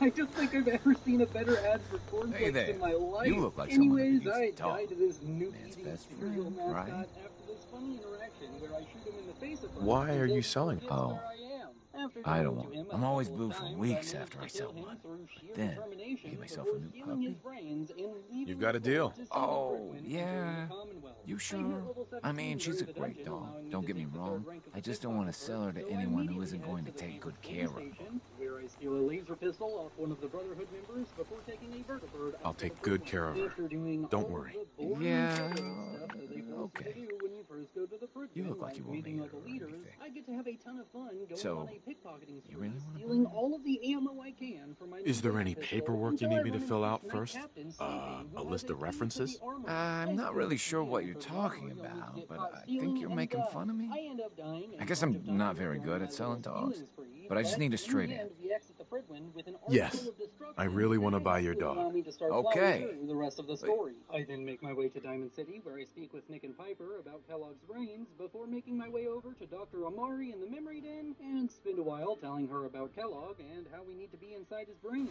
After a while, it's decided I need to stop Oh, around you his changed your memories, mind? so I enter That's the fine. lounger and walk through his memories until Hi. I find out Oh, he has did you, X-ray vision and that change the your mind? Institute uses teleportation. Yes. I then exit I- Kellogg's Okay. memories and speak with Dr. Amari, and it's decided Uh-huh. that I need to go to the Glowing Sea to find the rogue Institute Oh, you changed your scientist mind? that Kellogg was supposed to track down. It's here where I hatch a clever plan to get a radiation suit, because I want to avoid using Hey. power armor Oh, to get through the did you, Glowing Sea, as I change your really mind? just don't You- want to fight, and sneaking and How many different ways do you need? so, Yeah, I like a know. good neighbor and start off I guess with a I'm big not fest very by good. heading into Bobby's basement Yes. and killing I off really the want to fireworks. buy. She then sends me to Diamond City, where I meet her at Hey. the Alameda Oh, stand, and did she you, tells me to go get a guy named Camille out of Yes. jail. So I I really- head over to the jail and fail a persuasion check to get the guard to let Mel out early before pickpocketing the key off him, only to die when I open the cell door because the guards don't like me busting people out of prison. On my second attempt, I just use a bunch of the stolen cats I've acquired throughout the run to drive the guard to let Mel go.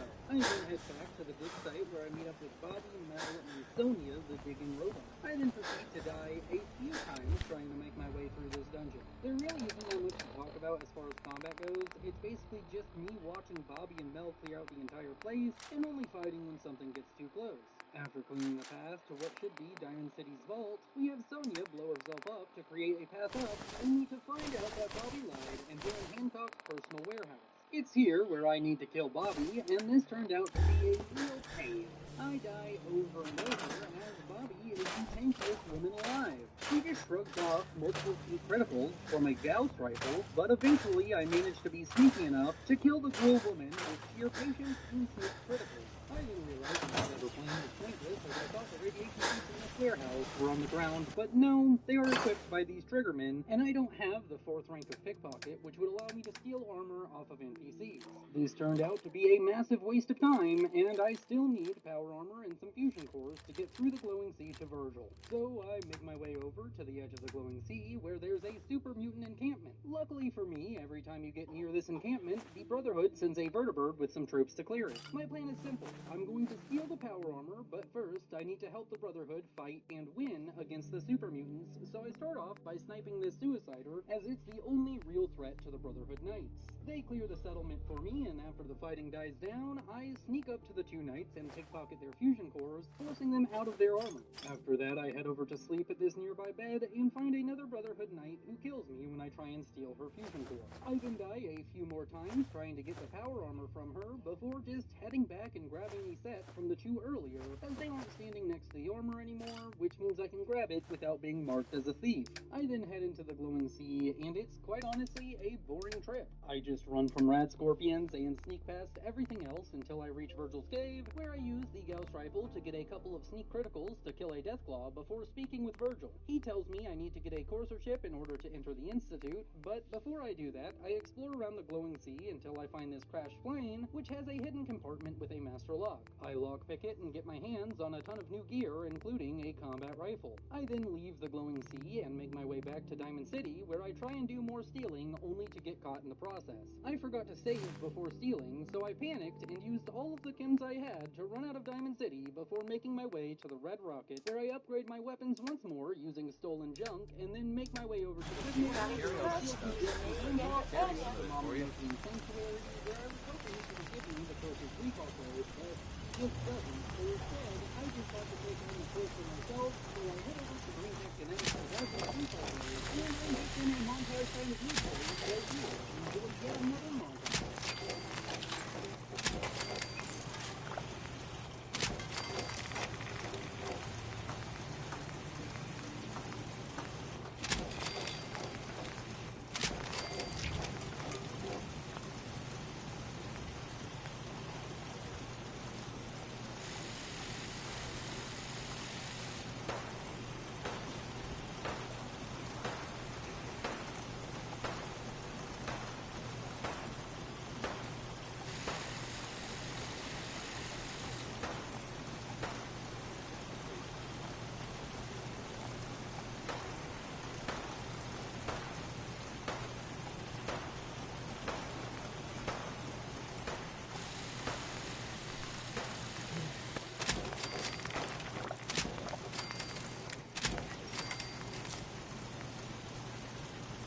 Before we move on, you can start to like this video and subscribe to the channel. It only takes a second to make your and don't worry, I'll wait.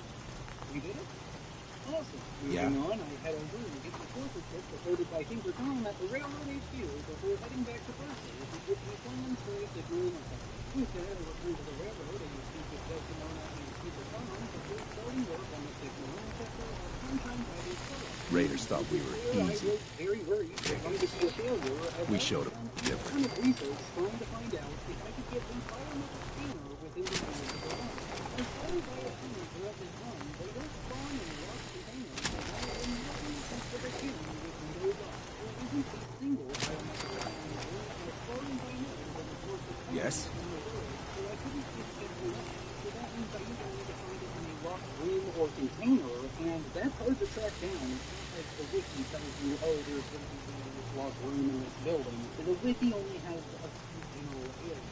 So I just started looking everywhere, and eventually I made my way to Vault 81, hoping to find one there, but there just wasn't one anywhere to be found. And after that, I resigned myself to failing the run and decided to just go to the Medford Memorial Hospital to obtain one the way the game wants you to. I entered the super mutant-infested hospital, fully expecting to fail the run here, and the fight with the super mutants was incredibly scary. It honestly felt more like a horror game than Fallout, as I died over and over trying to work my way through the massive super mutants inside. I was super mad seeing the mutants all around me, and even had this hilarious moment where I got caught with my pants down and managed to survive while hiding in this corner. Some of the mutants got incredibly close, and I thought I was done for, but they never noticed me, and after they lost me, I would throw grenades to kill them. This actually happened twice, and I was laughing so hard at the insane luck I had to make this asinine strategy work. Anyway, seems to be growing well. Building and decided that I would just fail to run until one of my chatters noticed that there was a biometric scanner inside a locked room that I didn't notice the first time I went through. I went back to the room and so that's the chatter, Lucifer Morningstar, as he managed to keep the run alive by simply doing better than me and the rest of the chat. With the biometric scanner in hand, I returned to the settlement only to run into a new roadblock. I have to go out and steal all of the supplies to build a separate sector and the generators to power it. This task is a bit daunting as it requires you to steal an absolute gigaload of supplies, and before you ask, yes, I have already moved all the supplies that the railroad provides into another container, so that way all of the things used on the teleporter will be stolen by me. I ended up stealing from tons of places, but the most important place I stole from ended up being Vault 81, as they have a ton of restored and perfect condition junk items that are marked as owned, and these items are incredible for building anything, as restored and preserved items generally just have more junk components when you scrap them. I go on an absolute Let me know if there's anything I can do to lighten the load. And I only had a handful of mishaps before making my way back to build the teleporter and super twice a million before getting teleported into the new site. Once inside, I do the standard room of all these things that they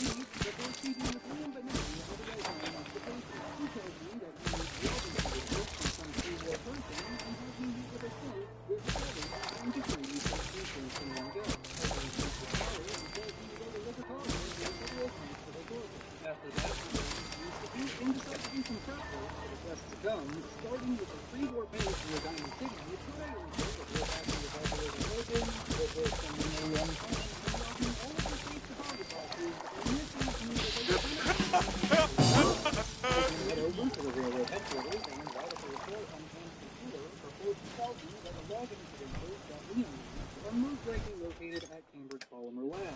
I take this new information and ignore it for now, instead deciding to make my way to the southeastern side of Boston until I reach this destroyed settlement known as University Point.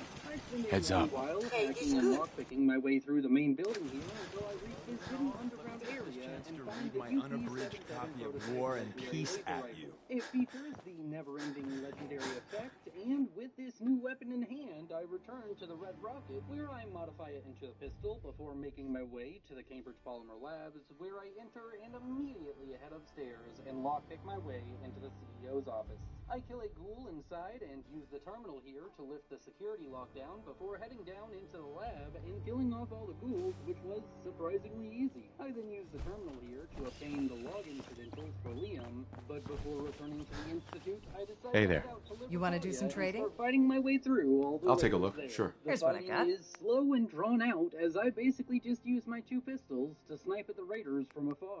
I end up dying a few times to things like X8 setting off a landmine next to me and the Fat Man Raider, but other than that, things are going smoothly, and I take down the raiders one by one, slowly inching my way closer and closer to the main boat, until I reach this elevator and start clearing out the boat, where I run into this awkward situation. Excuse me. Where I'm sure trying I've to got get something a you legendary need. raider to Sure. walk onto my Let's take a look. landmine, Great. but for whatever reason, he won't leave the corner of this room, so I have to take one or two shots at him and then hide to avoid getting killed. After playing peekaboo for long enough, though, he falls to the ground and I continue on my way to the rogue synth until I reach the room at the top of the boat. Inside the room, I find a couple of locked containers, and after lockpicking them, I find a 50 cal pipe rifle, which is huge. Throughout the run, I've been stockpiling a ton of 50 cal ammo, and now I can finally use it. I then head outside and recite the recall code for the rogue synth before killing his buddies and teleporting back to the Institute to speak with Father. He then sends me to go with another courser to recover 4 synths from the railroad at Bunker Hill, so I go ahead and make my way over to the courser and start walking through the chaos of the battle, letting the factions fight it out while I enter the basement unscathed and continue to watch the fighting.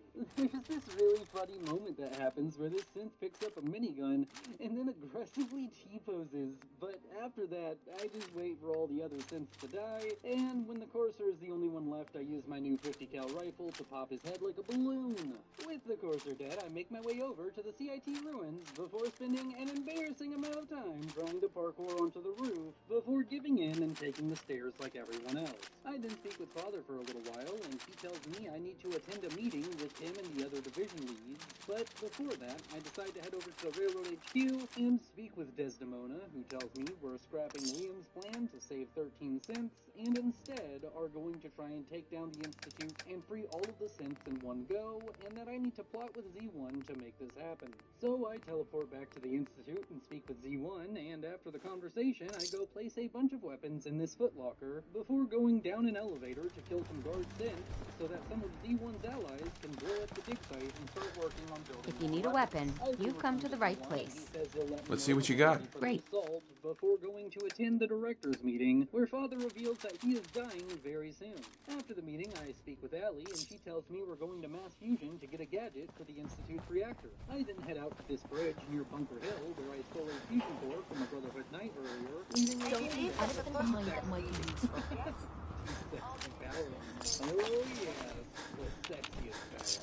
The T-60. Oh man, I can't see. Either way, I take the stolen armor and head to the relay room, which puts me atop the building of Blast Fusion. Once there, I clear the rooftop with the help of Allie, before grabbing the executive ID card and jumping off the roof. I then enter the building and kill a couple more Brotherhood members before heading into the reactor room, where I activate the assault gun and then deactivate them to allow me to easily kill them before heading into the reactor room. I take the beryllium activator out of the reactor door and then fight with a sentry bot, which isn't really all that difficult, as I just hide in the decontamination room and pop out to take pot shots while Allie lights him up with her laser pistol. After all that is done, I just walk out of mass fusion and return to the Institute, where I deliver the agitator to Allie before speaking with Father. Father. Father sends me off to rescue some Institute scientists from the gunners, which was really a trivial task as I just snipe at the gunners from afar until none of them are left standing before helping the scientists retrieve Dr. Thompson. Upon returning to the Institute and speaking with Father, I read off a speech to the Commonwealth before heading over to Diamond City where I fix the radio station. I once again return to the Institute and activate the reactor while Father gives a speech before sending me off to a director's meeting. When the meeting ends, a sense tells me my apartment is flooding, so I run over and Z1 is there to tell me the Brotherhood are attacking the railroad. I then head over to the Old North Church and warn Desdemona just in time for the Brotherhood to bust in. The fight with the Brotherhood is really rough. I die over and over and over as my power armor just isn't strong enough to allow me to go for the night and to kill. I also run into this funny bug where Glory just isn't dead, but she's dying, and after I talk to her, she just falls to the ground down. It was really funny. Anyways, I eventually managed to get this one where I take each fight incredibly slowly and abuse stealth enough to kill off each and every Brotherhood member. It takes a solid 15 minutes of sneaking and stealthing against the big metal man. In the end, they lay dead or dying, and I speak with Desdemona, who tells me they're going to Cambridge Police Station to steal a vertibird to take down the Brotherhood. I head over to the police station and start fighting through the Brotherhood in an identical way to how I fought them in the catacombs. The only real issues are the members of power armor, and after I clear out the outside, I head inside where it's just empty water. To be honest, the enemies don't have power armor, they aren't even an obstacle for me anymore, because having a high range of the dungeon report means my 10mm pistols will get pretty much everybody in the difficult shot. Unfortunately though, I'm starting to run out of ammo and I'm a bit concerned as I head up to the roof where I'm attacked by a vertibird and 2 knights and paladins. The fight here is actually quite difficult as it forces me to use cannons to beat the knights and I even end up dying a couple of times. But through the use of Psycho and Jet, I managed to put 10mm pistol mags into both of the knights, killing them pretty easily before whittling down the vertibird. After that, I broke the vertibird and for some reason, I'm told by Deacon I can't use a disguise and this proves to be a huge issue. I can't see past the vertibird of the Brooklyn and I end up dying a couple of times without even making it inside the Brooklyn before realizing I have no shot at doing this run. So for the first time in one of these challenge runs, I have to give up on a faction entirely and be a turncoat and instead deciding to beat the game with instinct. So I return to the Institute and Father, who orders me to kill the railroad. I then make my way to the Old North Church for the last time and use 2 sneak catapults to kill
With the Fridwin turned into little more than scrap metal, I teleport into the Institute and speak with Father while answering the question, can I beat Fallout 4's survival difficulty as a thief? Yes I can. Oh, and on a side note, I remember to deal with Honest Dan. Thank you so much for watching, and if you enjoyed, please consider liking, subscribing, and leaving a challenge suggestion down below. I'd like to thank my channel members and patrons as their support has been tremendous, and if you like this fun, you'll probably like my challenge run where I try and beat Fallout 4 within 4 hours. You are beautiful, and this is great.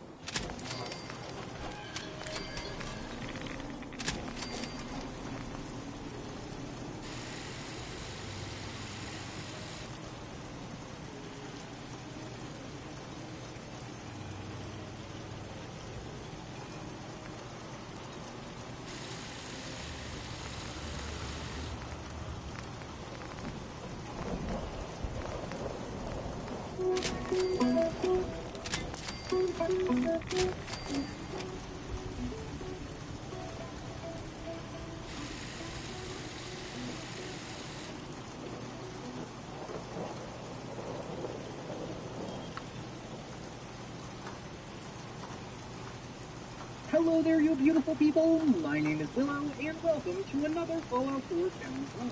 My last one, using grenades, was difficult, so today we're going to take on something similar while we find out if I can Fallout 4 survival with heavy weapons. Before we get into the run, let's lay down some ground rules. I can only use heavy weapons to deal damage, and we'll play the entire game on survival difficulty. I can't use any bugs or glitches on purpose to exploit the game. I can only use visual mods, which will be shown on screen, and I cannot use software commands for anything but fixing bugs. With the rules of the run laid out, let's take a look at the challenge itself. The biggest hurdle in this game is going to be the early game, as there's going to be a distinct lack of ammo, and I don't really have a strategy in mind for dealing with that. Nevertheless, I'm excited to take on this challenge. Oh, also, I'm banning the use of that and the speed part for this run. I erase this person as I go, and this part has been written prior to beginning the run. Get right into the game.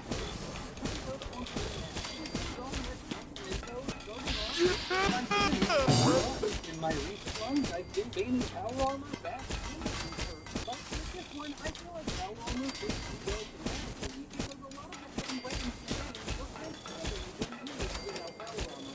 So in this one, I'm only banning back in the key part. Moving on, I want to take a look at the weapons available to me in this run, starting with the Jester. I'll be building on it, so I am not excited to use this weapon. It is arguably one of the worst weapons in the entire game, due to it being very heavy and inconsistent, with a relatively low damage output. But it has one thing that will make it a critical weapon in this weapon, and that is ammo availability. It is damn near impossible to run out of ammo with the junk jet, as it fires junk which can be found in every nook and cranny of the Commonwealth. Moving on from the junk jet, let's take a look at the minigun. This weapon is mostly limited by its lack of ammo supply at the lower levels, so early on, I don't expect to use it very much at all. But once the Brotherhood of Steel enter the Commonwealth with the Fridwin, I should be able to get a decent supply of ammo, and it's going to turn into a workhorse weapon for us throughout the run. Overall, I see this as a decent and reliable weapon that I plan to use from beginning to end. After the minigun, the weapon options become increasingly harder to obtain. There's things like the missile launcher and Batman, which are great, but after my grenade run, I'm a bit tired of blowing myself up, so I'm not going to focus on it. There's also more niche weapons like the broadside reclaimer and harpoon gun, but I don't plan to go out of my way to obtain any of these. So instead, I want to talk about the end goal as far as my arsenal is concerned in this game. The Big Atlan Laser, which is the ultimate late-game weapon of Fallout 4 in general. It has insane damage output, and when combined with the nuclear physicist perk and repair bobblehead, it also has incredible ammo efficiency. I'm even considering heading to Nuka World to obtain the never-ending Gatling laser known as Eternus. With that, we've covered all of the weapons available to me, and I think that's an... I start the run in my pre-war bathroom where I craft the heaviest of guns. I then go take a load off on my living room couch and watch the news before a strange man rings my doorbell and asks for all of my personal information. I then proceed to give him my name and special stats, which are speed and strength for carry weight and the heavy gunner perk, 1 in perception since that's banned, 3 in endurance for a bit of tankiness, as well as the life giver and toughness perk, 7 in charisma for trading and speed steps, 8 in intelligence, so I can get the nuclear physicist perk after using the Your Specialist, 1 in agility because you can't outrun bullets, and 1 in luck because who needs luck with an arsenal this big? After telling this weirdo all about myself and my family, I have to go calm down my son by spinning his mobile before trying to convince my wife to go do naughty things in the park. Unfortunately, though, I'm cut short by, the end of the world. So I decide to do some stick parkour through the neighborhood before reaching the vault platform, where I watch a pretty explosion go off in the distance and ride the elevator down into Vault 111. Once inside the Doomsday Bunker, I take a short walk over to the frozen food section and spend a few hundred years there, only to watch my wife buy a farm before deciding I actually don't want anything from this grocery store as it's infested with roaches. I avoid the roaches, but nearly die in the process before picking up an Apple Watch from the checkout counter and making my way to the elevator, where I decide that my heavy gunner isn't quite heavy enough, so I beat them up a bit before riding the elevator to the surface. Once I enter the Commonwealth Wasteland, I make my way over to Cogsworth and tell him that we'll search the neighborhood together before heading into Sean's room and using the Your Special book to put a point into intelligence. I then wait for Cogsworth to kill off all the blowflies before running around Sanctuary doing the standard early game setup of getting water production and a bed, as well as scrapping items for crafting and gathering stuff to sell later. After dealing with all of that, I make my way over to the Red Rocket truck stop where I meet a cute doggo and cower on top of a car while the doggo kills the nasty mole rats for me. I then venture into the mole rat infested cave underneath the Red Rocket in order to grab a fusion core before running away from the mole rats before they can hurt me. At this point, I'm getting a bit tired of running away from every enemy, so I decide to go over to Concord and get my first weapon of the run. I then climb to the roof of this church so I can parkour my way onto the vertibird atop the Museum of Freedom. Once atop the roof, I shove the fusion core we got earlier into the set of T-45 power armor and take the minigun from the vertibird. With my new goodies in hand, I jump off the roof, leaving Preston and the gang to their fate, before heading over to Trashcan Carla, who I trade with. After trading with her, I try to intimidate Wolfgang at Trudy's Diner, but I mess it up and end up having to gun down the drug dealer and his bodyguard before trading with Trudy. I think now's a good time to talk about my biggest worry for this run, which is going to be ammo for the minigun. Ultimately, it comes down to the fact that I have 1,300 rounds of ammo to last a 25 level death. It's quite honestly like trying to spread way too little butter over a piece of toast, and I decide I need to address it immediately. So the next thing I do is head over to the Cambridge police station to obtain my next weapon of the run. Upon arriving there, I watch Dance kill a ton of ghouls until I can speak with the... I'm dead. Didn't know the ghouls could get me there. Either way, I go through all of that again, and this time I don't end up dying to the ghouls, and get to speak with Dance, who needs me to go with him to ArcJet Systems to get a whatchamacallit to shove into his thing duo. I agree to help the metal man, and head inside to save, but while I nap, I decide I should head over to Diamond City to do some trading before going through ArcJet with Dance. I reach the main gate and attempt to bash Piper with my minigun to skip all of the dialogue, but end up dying before I can lower my weapon? Oh well, we all make mistakes, let's try again. Really? Well, maybe it's me using the minigun to bash. Let's try punching Piper, and what the heck? Okay, you know what? If the game wants me to listen to Piper's dialogue so bad, then it's cool. We're all gonna sit here and listen to Piper argue with Danny.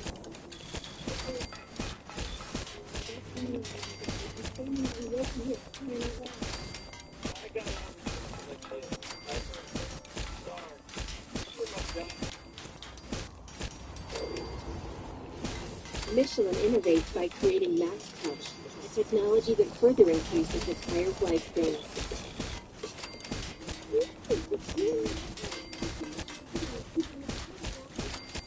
Yep, we are really doing this. That's where we're listening to all of this dialogue because the game so badly wanted us to.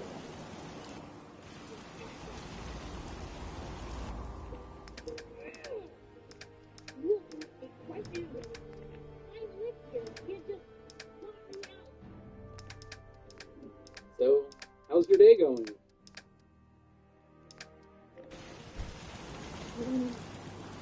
Seems to be growing well. I just got here, but yeah. Did you like and subscribe yet?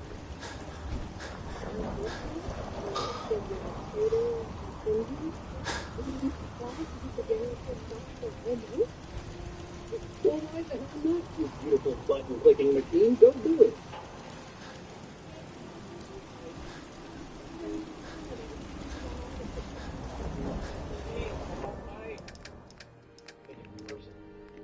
Give me a minute.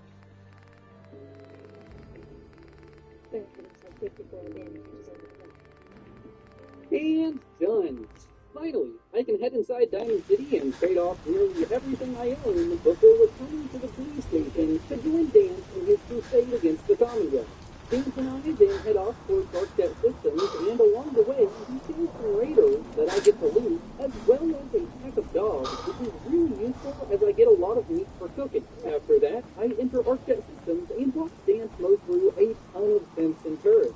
It's always like watching a freight train blow through a car when you go do this mission, as Dance just dismantles the chrome domes until eventually we reach a rocket testing room. Once inside the rocket room, I decide to jump up to the room above so I can grab the Fat Man, and I end up dying to the 2 synths that spawn here, as they are too tanky for my minigun to kill them before they kill me.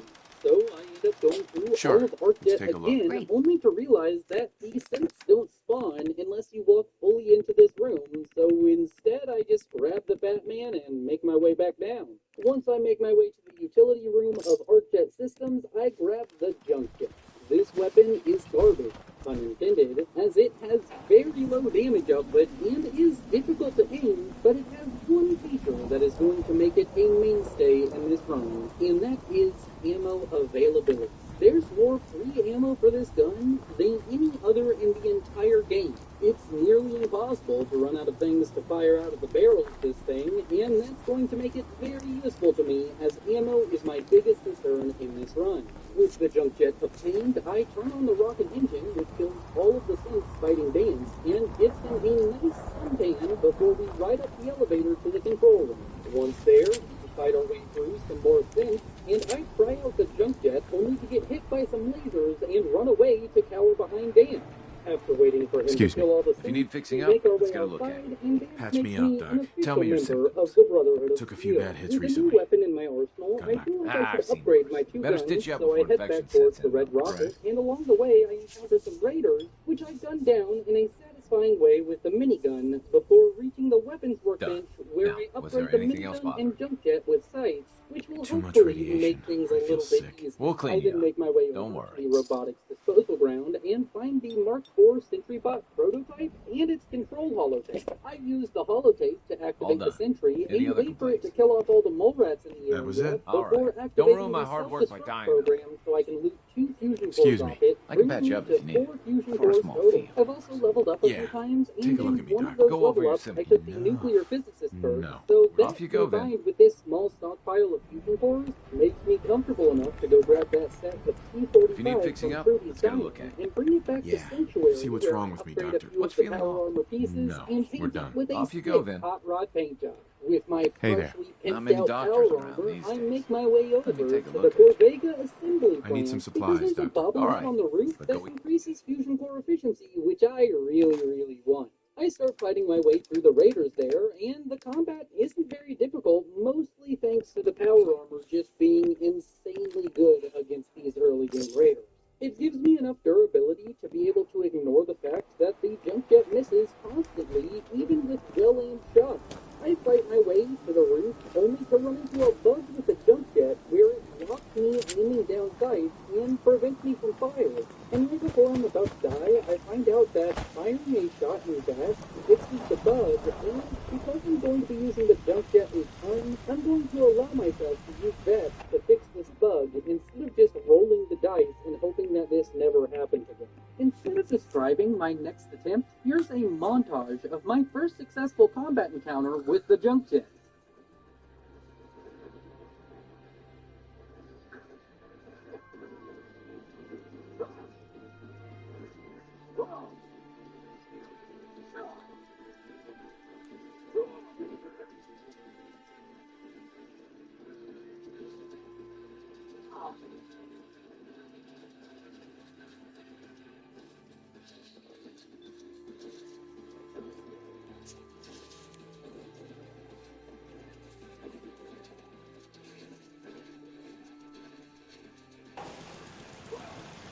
Wake up, sleepyhead.